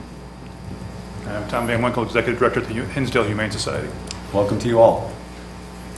Thank you very much. The Illinois Animal Welfare Federation is consisted of animal controls, humane societies, animal shelters, and rescue groups throughout the state of Illinois, including Hinsdale Humane Society and Adopt. They're both members and serve on the board. There's a lot of information tonight for you guys to absorb. It's a lot of information for people in animal welfare to absorb, so I'm not going to spew more at you right now. I would just like to offer our services as far as a resource of information to get down to the facts. I'm a very factual person. There's a lot of emotion that surrounds this issue, no question, but I think when you're deciding how you should form this ordinance, I think it's important to have that factual information and truly understand what's being said tonight. So I'd just like to offer our services to the entire City Council and Mayor. Whatever questions you may have, if you don't quite understand what's being said or information that you're reading, please use us. We want to be helpful for you to create the most sound ordinance that you can within your village. So I appreciate hearing everybody tonight and your time. So thank you very much. Thank you. Appreciate the generous offer. Thank you for being here. Good evening, Supervisor Tolman. How are you tonight? Good evening, Mayor. My name is Mark Tolman. I am the supervisor of Downers Grove Township. In June of this year, we passed a resolution in support of Senate Bill 2280, which is currently down in Springfield, which would provide the authorization for DuPage County to ban the sale of puppy mill puppies. Now, puppy mills is a misnomer. Calling them catteries is being polite. These things are breeding prisons. If I can indulge in a little theater, how many people here have a pet? Raise your hand. How many people here love their pet? Keep your hand up. How many people would put your pet in a cage, breed it until it couldn't do it anymore, and then throw it away? Anybody? Nobody here. I urge the Village of Downers Grove to take the lead on this issue as a home rule community for all the other communities in southeast DuPage County. and provide the strongest possible language banning the sale of cats and dogs that come from these breeding prisons. Purdue treats their chickens better than these puppy mills treat their stock.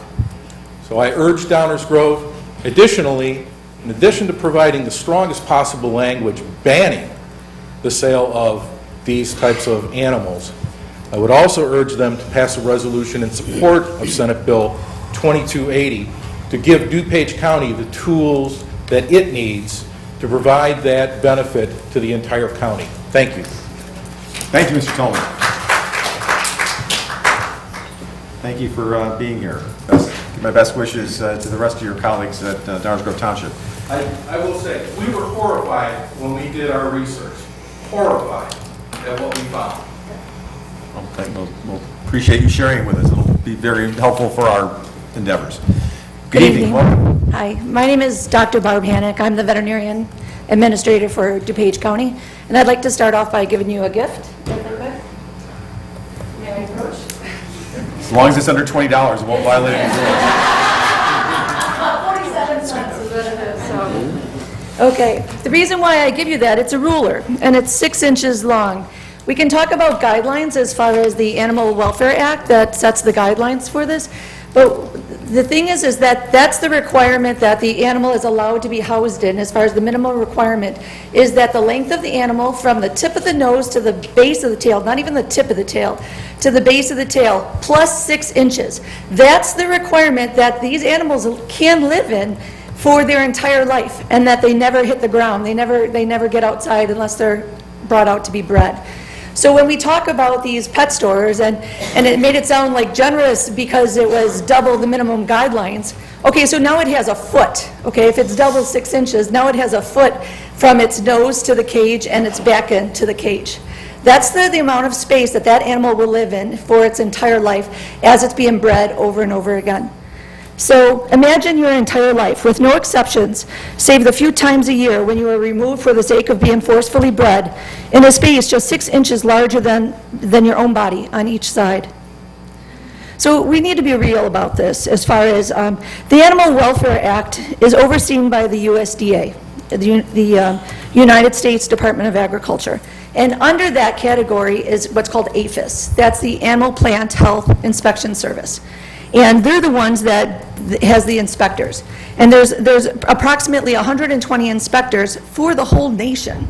And then these inspectors also have to inspect other avenues with animals, such as research, circuses, truck and airline transport, meat inspection, petting zoos, wildlife parks, and commercial breeding facilities. So unfortunately, they are spread very thin, and they are not able to do the inspections and make the violations and collect the fines. They just don't have the money to have the staff. So in 2010, the USDA performed an audit, and this is APHIS. This is an internal audit, so it's an audit of their own group, their subcategory. The last time the audit was conducted, and, quote, identified the following major deficiencies with APHIS administration of the Animal Welfare Act, unquote. Here are a few examples of their finding. And I'm not going to, it's going to be a little more detailed medically than what you've heard, but it's not going to be too bad. You have pictures in your information that you were provided, so I won't show any pictures. But in Oklahoma in 2008, an inspector found a dog in a puppy mill who was bitten by another dog, injuries that were left untreated for at least 7 days. And this, quote, resulted in the flesh around the wound rotting away to the bone. And you literally see the bone exposed as far as where all the muscle is gone. And this took 11 months after this inspection. The violator had yet to be fined. So you can see, again, with the lack of staffing, here almost a year goes by and they weren't even fined. So we can talk about pet stores and how they haven't been, no violations or no fines, but they just don't have the staff to be able to do it. And this is an agency, again, doing an audit of its own agency. In another facility in 2008, they found numerous dogs infested with ticks. The report described a dog whose body was completely covered in ticks. And then it, quote, appeared extremely tired and stressed and did not move, even when we approached it, unquote.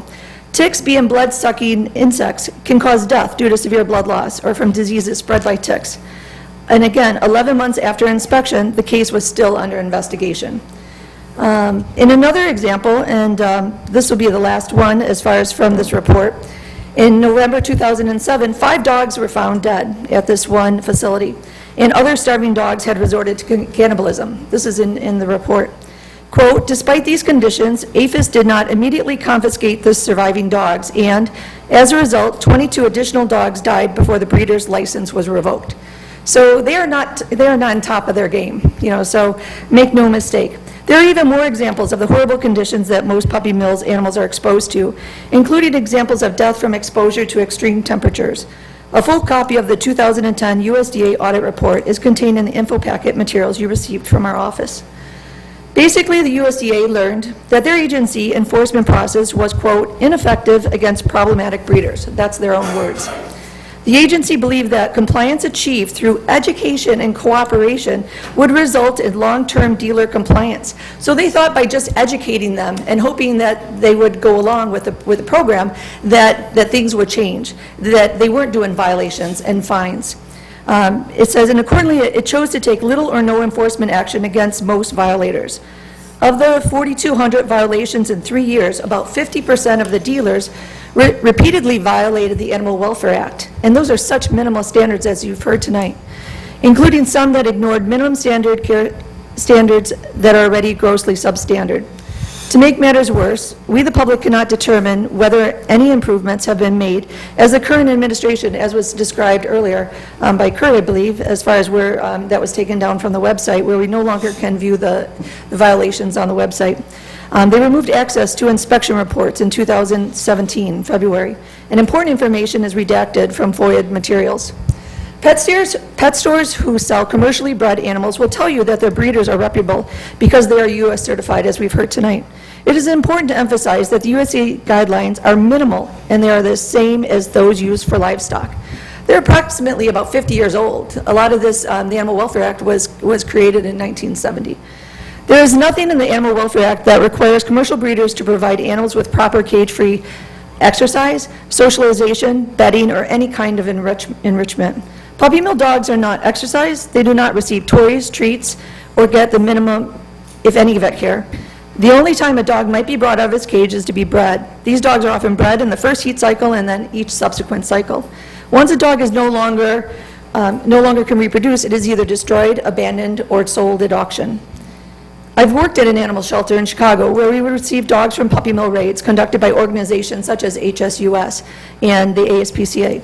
I remember one case where we received approximately 10 Maltese dogs, all old females.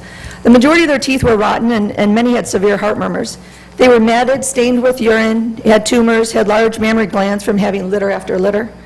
The dogs did not respond to people, as we've heard tonight, did not respond as normal socialized dogs go. They appeared fearful and unfamiliar with human interaction. Thanks to these groups, they no longer subjected to filthy conditions and inhumane breeding. Compassionate people adopted them, saving their lives and giving them a deserved second chance. But only after a large investment of time and financial resources on the part of the nonprofit groups involved to give them medical care and rehabilitation needed to make them adoptable. There was a study that was done, and it shows the scientific evidence of harm that they cause to dogs, puppy mill dogs.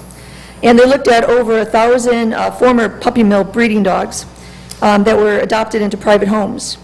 And the results were much worse than what they found, and I'll just try to give you a real brief paragraph of their findings. It says the findings were more dramatic than we expected.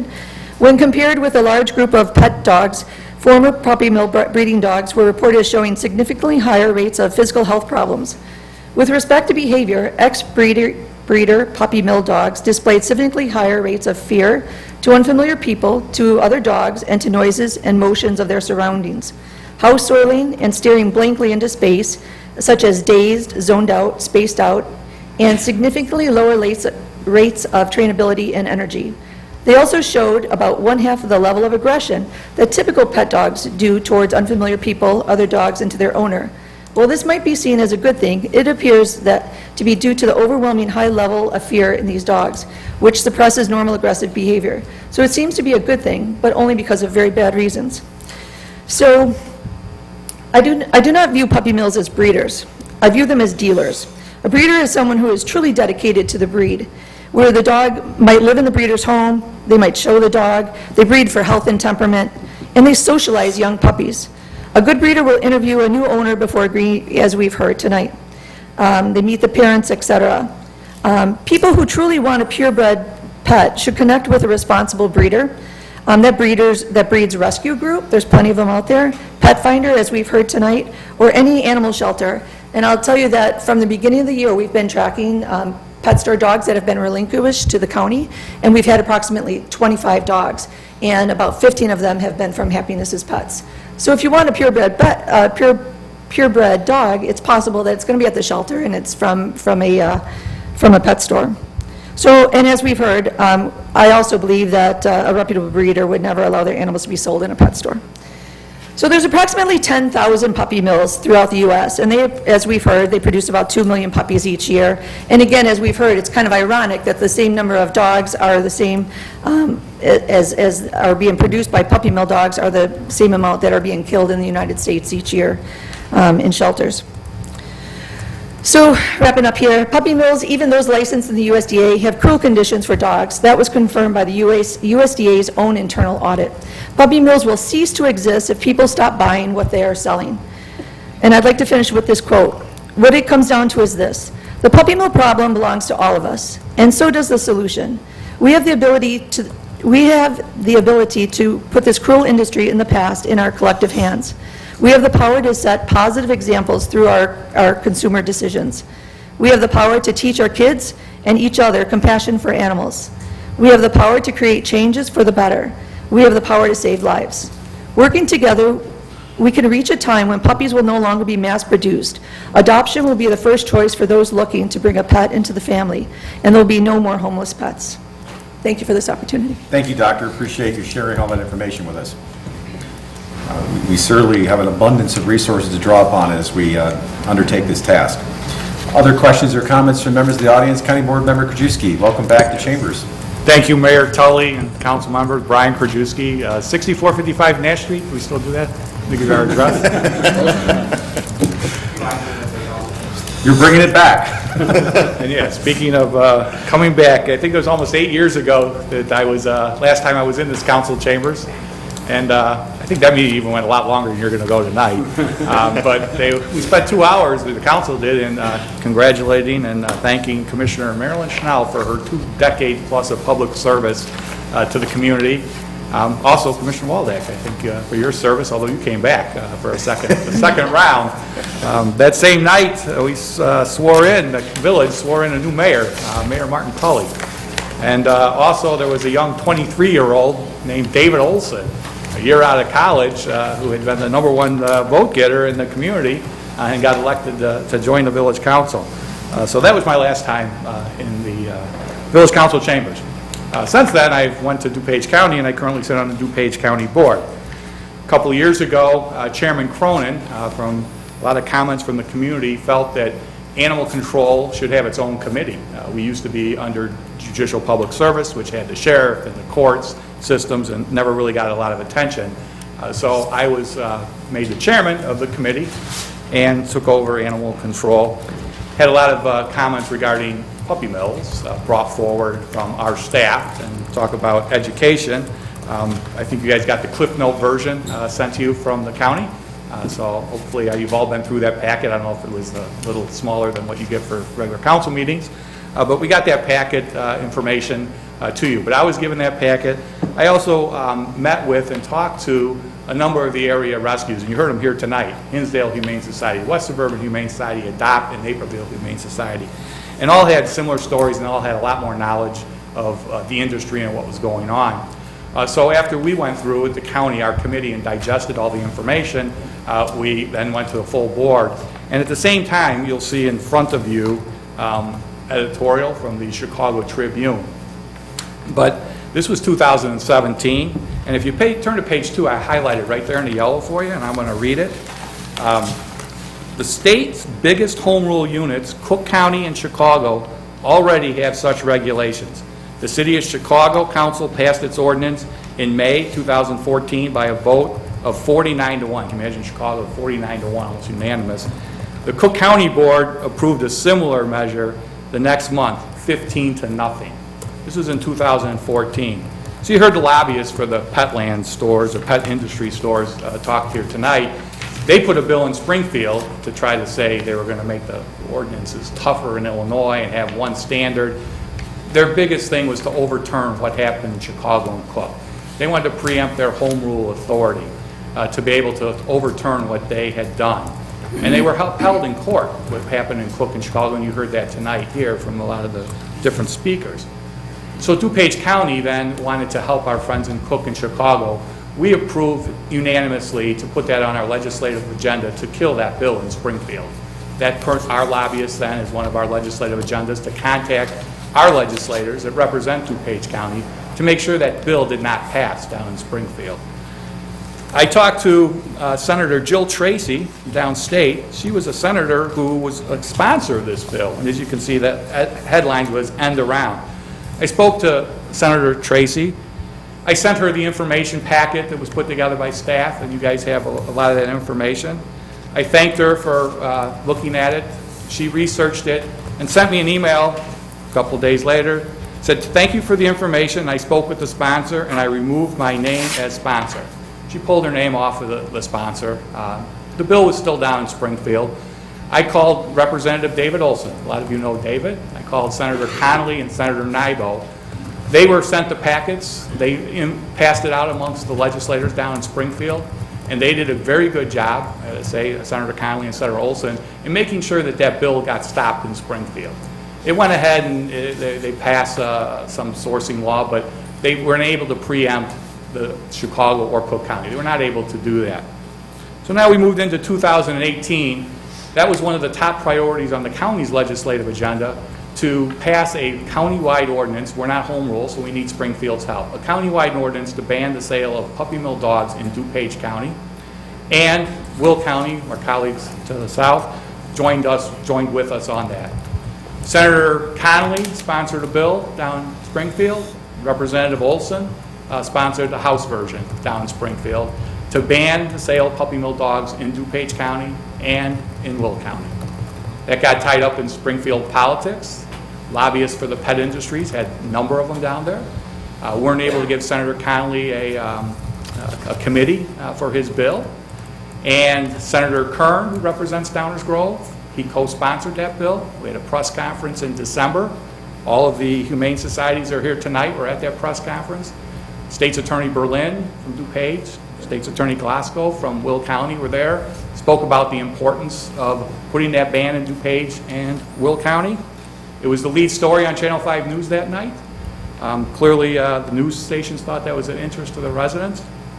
So right now, where we sit today is, I know Senator Connolly, Representative Olson, want to go back with a lot of the DuPage legislators and put that bill back in Springfield to ban it in DuPage County. But we want to go back with more resources, and we would like every home rule community in DuPage County to follow Mayor Brummel in Warrenville and pass a ordinance to ban the sale of puppy mill dogs in their communities. And we're asking other municipalities that are not home rule or units of government to pass their support resolutions. You heard Downers Grove Township here tonight, who've already passed theirs. On Thursday night, you'll see a resolution in front of York Township, which has part of the village of Downers Grove, supporting a resolution to ban the sale of puppy mill dogs in DuPage County. On Thursday night, they have it up in front of their board in Westmont to again pass a resolution, they're not home rule, to ban in DuPage County the sale of puppy mill dogs and cats. And there will be more communities coming forward. You have the opportunity here tonight to be leaders in this fight for DuPage County residents and then the state of Illinois. It's not a matter of if it's going to happen, it's just a matter of when. More and more communities, more and more counties, more and more states are going to be passing it. And there are certain leaders and politicians that are going to step up, they're going to read the material, they're going to get the input from their residents, and they're going to make the right decision. So I urge you guys to, I know you have a lot of additional things you need to get done, but to move on this ordinance very quickly. And you can be a trendsetter here in DuPage County, and you can see some of the other cities, like an Elmhurst, like a Wheaton, like a Naperville, to follow your lead and give us a lot of support for our representatives, our senators, and our state reps to go back to Springfield come spring and get a ban in all of DuPage County, and maybe will. And then we've had conversations with Lake County. They would like to join us. But clearly, this is going to happen. It's just a matter of when. Thank you for your time, and I would ask one thing, because staff brought this up to me 2 years ago when we were working on this legislation. They said you also need to include rabbits, so you may want to modify your motion. The bill that was submitted in Springfield was for cats, dogs, and rabbits. I know there was a lot of downstaters that didn't like that, rabbits in there. But again, those were the three that were in the bill, dogs, cats, and rabbits. And our county can tell you that we do get a lot of intake of rabbits that, again, come from mills also. So I thank you for your time, and I know you're going to do some adoptions later on today. I think the budget, but we also have animals that are up for adoption in our county. So, thank you, Mayor and Council. Nice tie-in, Member Krajewski. Good to see you. And I don't think the direction given to staff eliminates the ability to include rabbits. I think the direction's been pretty clear. Any other questions or comments from members of the audience? Questions or comments of a general nature? My name's Cindy Beneke. I did not plan on speaking tonight, but I'm going to say my piece. I have volunteered with many rescues. I've fostered many dogs over the years. I owned a grooming shop for 10 years in Westmont, and I did grooming for rescues and foster dogs for free because it's easier to get a clean dog adopted. But a lot of the dogs that I fostered have been puppy mill mothers that have been dumped because they're not producing properly. All of the dogs I've fostered have had physical issues. They've all had mental issues. Some of them never overcame their mental issues. They're frightened of noise. They're frightened of people. They're just not socialized. They're always on the edge of life. They don't have good lives, and we don't need to sell dogs. We need to rescue dogs. The other thing I wanted to say is there is a movie that was on HBO about puppy mills called Mothers in the Mills, which you can pull up on HBO if you want a quick 2-hour documentary to educate yourself about what goes on. And just to reiterate to what the other ladies here said, reputable breeders do not give their puppies to pet stores, period. Thank you. Appreciate your comments. Other questions or comments from members of the audience with respect to either this or items of a general nature with respect to things not on tonight's agenda? All right. Well, first of all, thank you on behalf of myself and my colleagues for everyone who came tonight and shared their experiences, their stories, their information, and their passion on this issue. Clearly, we fully appreciate and agree this is a very important issue for the community and beyond. We clearly sense the passion that many of you have for this, and I'm sure it goes far beyond the walls of this room. That's clear. And we appreciate that there is a high level of interest in prompt action, and we will move as quickly as we can, given that we do have some things that we have to do that are time sensitive given the end of the year, and also our meeting schedule that we have for the rest of the year. But notwithstanding all that, we will certainly address this as promptly as we can. And make no mistake, this council is not afraid of tackling tough issues. I have every confidence in the world that we will take this one on, and we will reach a resolution. We are very, very fiercely proud of protecting, I want to say guarding our local control. Local control is very important to municipalities. We have home rule authority, and it's something that is very important because it allows us to do things like this. I remember Member Krajewski will recall over a decade ago there were some efforts to perhaps do away with home rule authority for municipalities like Downers Grove, and if that were to happen, we would not have been able to do what you're asking of us. So this is important why municipalities need to have local control so they can reflect the will and desires of their constituents. So here's a prime example of why local control and home rule authority is important. We will do our research. This council and our staff, who I have utmost faith in, will do the research. Clearly, we have an abundance of resources in front of us. It is important in our process to allow all those who wish to participate and speak and weigh in to have an opportunity to do so, which is why we won't be deciding anything tonight. We will have an opportunity to discuss this again prior to any sort of a vote.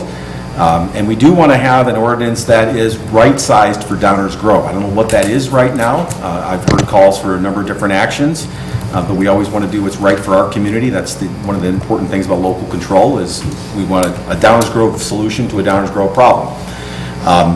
And I'm confident that we'll reach that result. But we do want to make sure that we have followed proper open process, and all stakeholders who wish to participate and provide input have an opportunity to do so. So I will look forward to moving forward on this as direction is given to staff as soon as possible, but I also want to give my colleagues an opportunity to add anything if they wish at this point in time. All right, well, I've clearly sucked all the oxygen out of the room.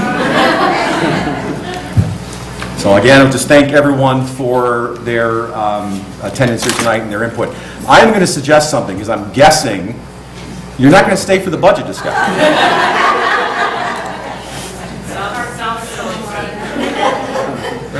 I'm going to get, yes, I was about to suggest that we take a 5-minute recess. That will allow folks who do not wish to stay for the scintillating budget discussion to leave, and also for some of us to stretch our legs. So I heard a motion to recess for 5 minutes. Second, all in favor? Aye. We'll be back in 5. Thank you.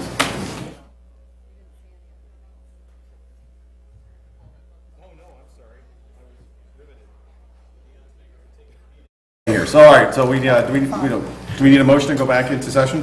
Yes. I move we reconvene. Second. All in favor? Aye. All right. Shazam, we're reconvened. Welcome back to the rest of our meeting. That was our first intermission. Our second intermission will be sponsored by... All right. We are, for those of you who are following the agenda from home, we are now at the consent agenda, which is item 8. We are removing item D, which is motion 2018-7922. So that will be addressed separately. Do I have a motion to adopt the consent agenda without item 8D as in David? Mayor Tully, I move the council approve the consent agenda as presented with the exception of item 8D. Second. Any questions or comments from members of the audience on any of those items? Questions or comments from members of the village council?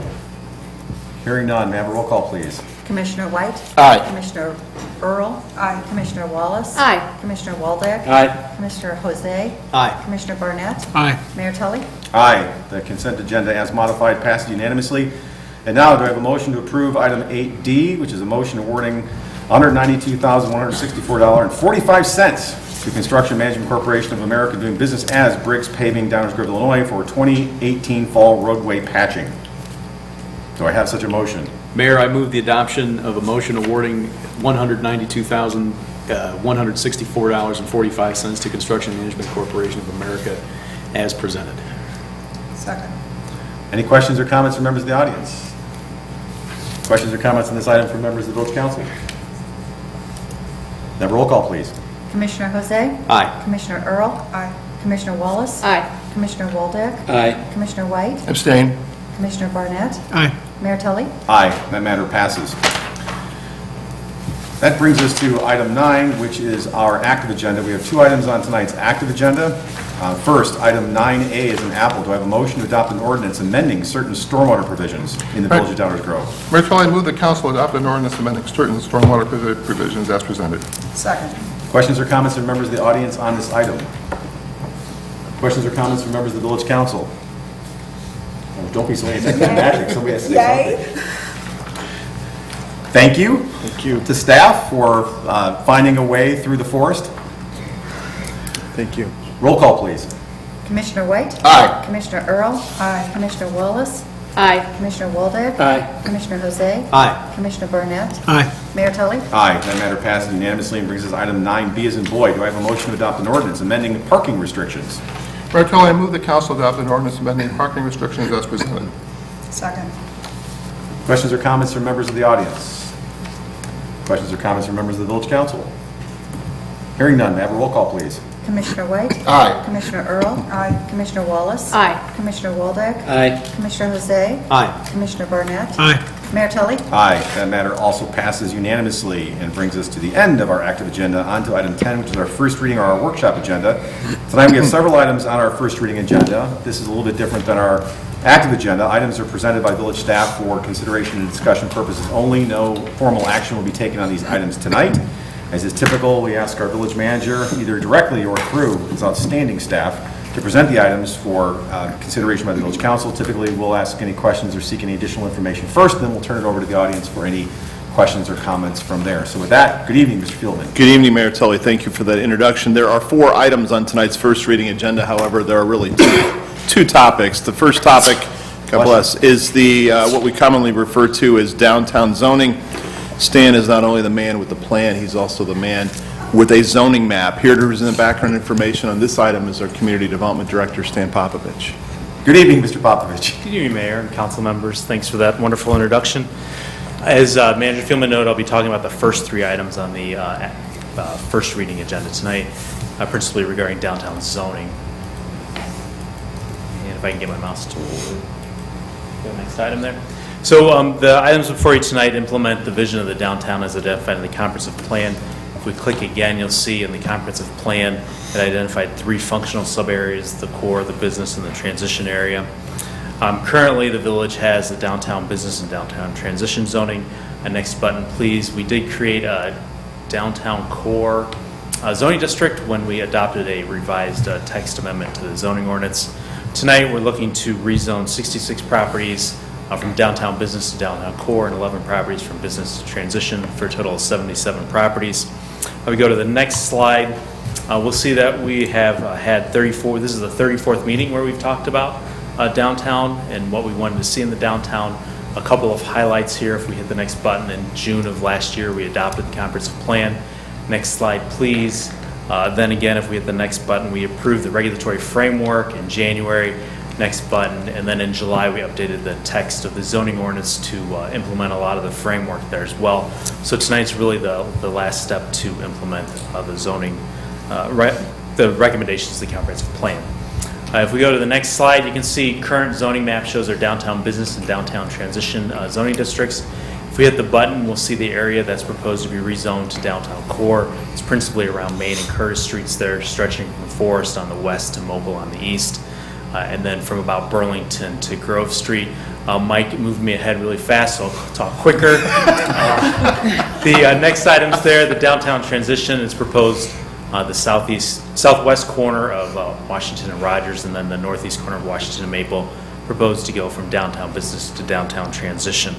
So if approved, we hit the next button here, and that would be the zoning map if this were to be approved by the Village Council. On our next slide, we can see that the Plan Commission recommended approval of this item on their September 10th meeting. They found that the standards for rezoning were met. The last item on the item 3 here in the first reading is some cleanups to various sections of the municipal code where we reference the downtown business zoning districts. This principally has to do with items such as temporary uses, and we've added downtown core, valet parking, and employee parking as well. So there's just some cleanups to make sure that all the ordinances match. If there's any questions at this time, Mayor, I'd be happy to answer those for yourself or the council members. Terrific. Thank you for the presentation, Stan. Questions, comments from members of the council? That's what we told you to do. Is it really 34 meetings? I counted, yes. This is the 35th easy step. Okay. Because you've asked about the historic landmarks, and so I never had that number, so I determined tonight I really need to come with a number for you. So if we vote on this next week, that's the magic 35? 35. What do you have to bring for a 35th anniversary? Obviously, the community is accepting of the process. Okay, then I'll ask for any questions or comments from members of the audience. Please. And appreciate your patience, waiting until 9:15 to do so, sir. Thank you for at least getting to the item. Willis Johnson, 603 Rogers Street in Downers Grove. My concern is the change in zoning from downtown business to downtown transition, which are the 11 properties. I guess selfishly, my concern are the 5 properties on Rogers Street, and it's interesting when you look at the slide that had the criteria. Does the change in zoning affect property values? And it certainly has. We're going from 72 feet in height and no setbacks to 32 feet in height. I believe I'm close anyway to requiring setbacks. And my biggest concern is the setbacks. All of those lots, with one exception, are 50 by 100, and there's one of them that is 45 by 100. And they back up to a substantial masonry wall, which is higher than the, I believe is higher than the zoning than downtown transition will allow. So I would ask that when you discuss these two ordinances, and my concern is 7932, which is the downtown transition, that you consider eliminating the setback requirements. And the lots basically with the requirements would be are really unusable if the setback requirements are implemented. Thank you. Thank you, thank you. Point well understood. Other questions or comments from members of the audience?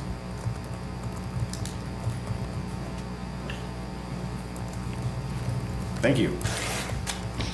Next item, item D, is a discussion of the proposed FY 2019 budget. We introduced the budget at last week's council meeting. Tonight, our Deputy Village Manager, Mike Baker, will go over the property tax levy portion of our budget. Thank you, Dave. We'll go through this portion quickly. Before I do, I did want to pull up the slide that shows all of the opportunities that members of the public will have to come and discuss the village budget if they're not here this evening, and they'll have many more chances to do so. The property tax levy, obviously an important part of the budget.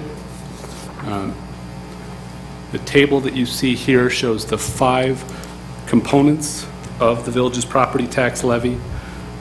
Only 2 of the 5 are increasing. Those are the fire and police pension levies. The other 3, which the village has direct control over, remain flat and have remained flat or declined now for the 8th consecutive year that we've been able to hold that levy. Some other information, particularly about those public safety pension funds. The funds are designated trust funds and are maintained in a financially sound manner.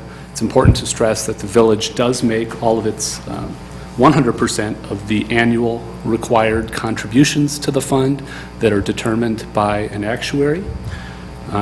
The funds are managed by autonomous boards that must comply with strict requirements of state law. What this means is that the village council really does not set or control the budgets for those pension funds, and the expenses within are affected indirectly, though, through staffing levels and salaries. Another important piece of information we like to share when we talk about the levy is the impact on a typical household. So you can see here that impact would increase by about $18.70 between fiscal year 18 and fiscal year 19, again attributable entirely to the increases in the public safety pensions. And finally, our dollar bill graphic that shows that the village of Downers Grove remains a small portion of the overall tax bill at approximately 9.6% of the tax bill that a property owner in Downers Grove will receive. And that concludes some information about the property tax levy. Happy to answer any questions you might have. Thank you, Mr. Baker. Appreciate it. And as mentioned before, very much appreciate the Herculean efforts of staff to maintain that operations levy flat or decreased in 8 years running. That's not easy, and it takes a lot of hard work by a lot of very thoughtful people who have worked very hard to figure out how to get to that result, and you should be commended for it, both staff and this and prior councils as well. Other questions or comments from members of the council? Commissioner Waldeck. Thank you, Mayor. I think it's great that we're on our 8th year of not increasing property taxes for operations. And I've asked, I didn't notify you before the meeting, but that I would ask, but I've asked in our personal meetings, between last year and the upcoming, or this year and the upcoming year, do we expect any service hits as a result of keeping the levy the same? And I think that's important to know, our residents to know that we're not just cutting taxes, but what are we doing about services? Are we making any cuts there? Thank you, Commissioner Waldeck. The budget, as put together by our team, does not contemplate any changes to service levels. In fact, next week, we'll go through the general fund and we'll talk about staffing reductions and efficiencies that have been gained by our staff applying lean principles, the use of technology, and other techniques that we've had in place for the past 10 years. We will be reducing staff by 5 full-time equivalent positions in the general fund and a net change of a reduction of 3.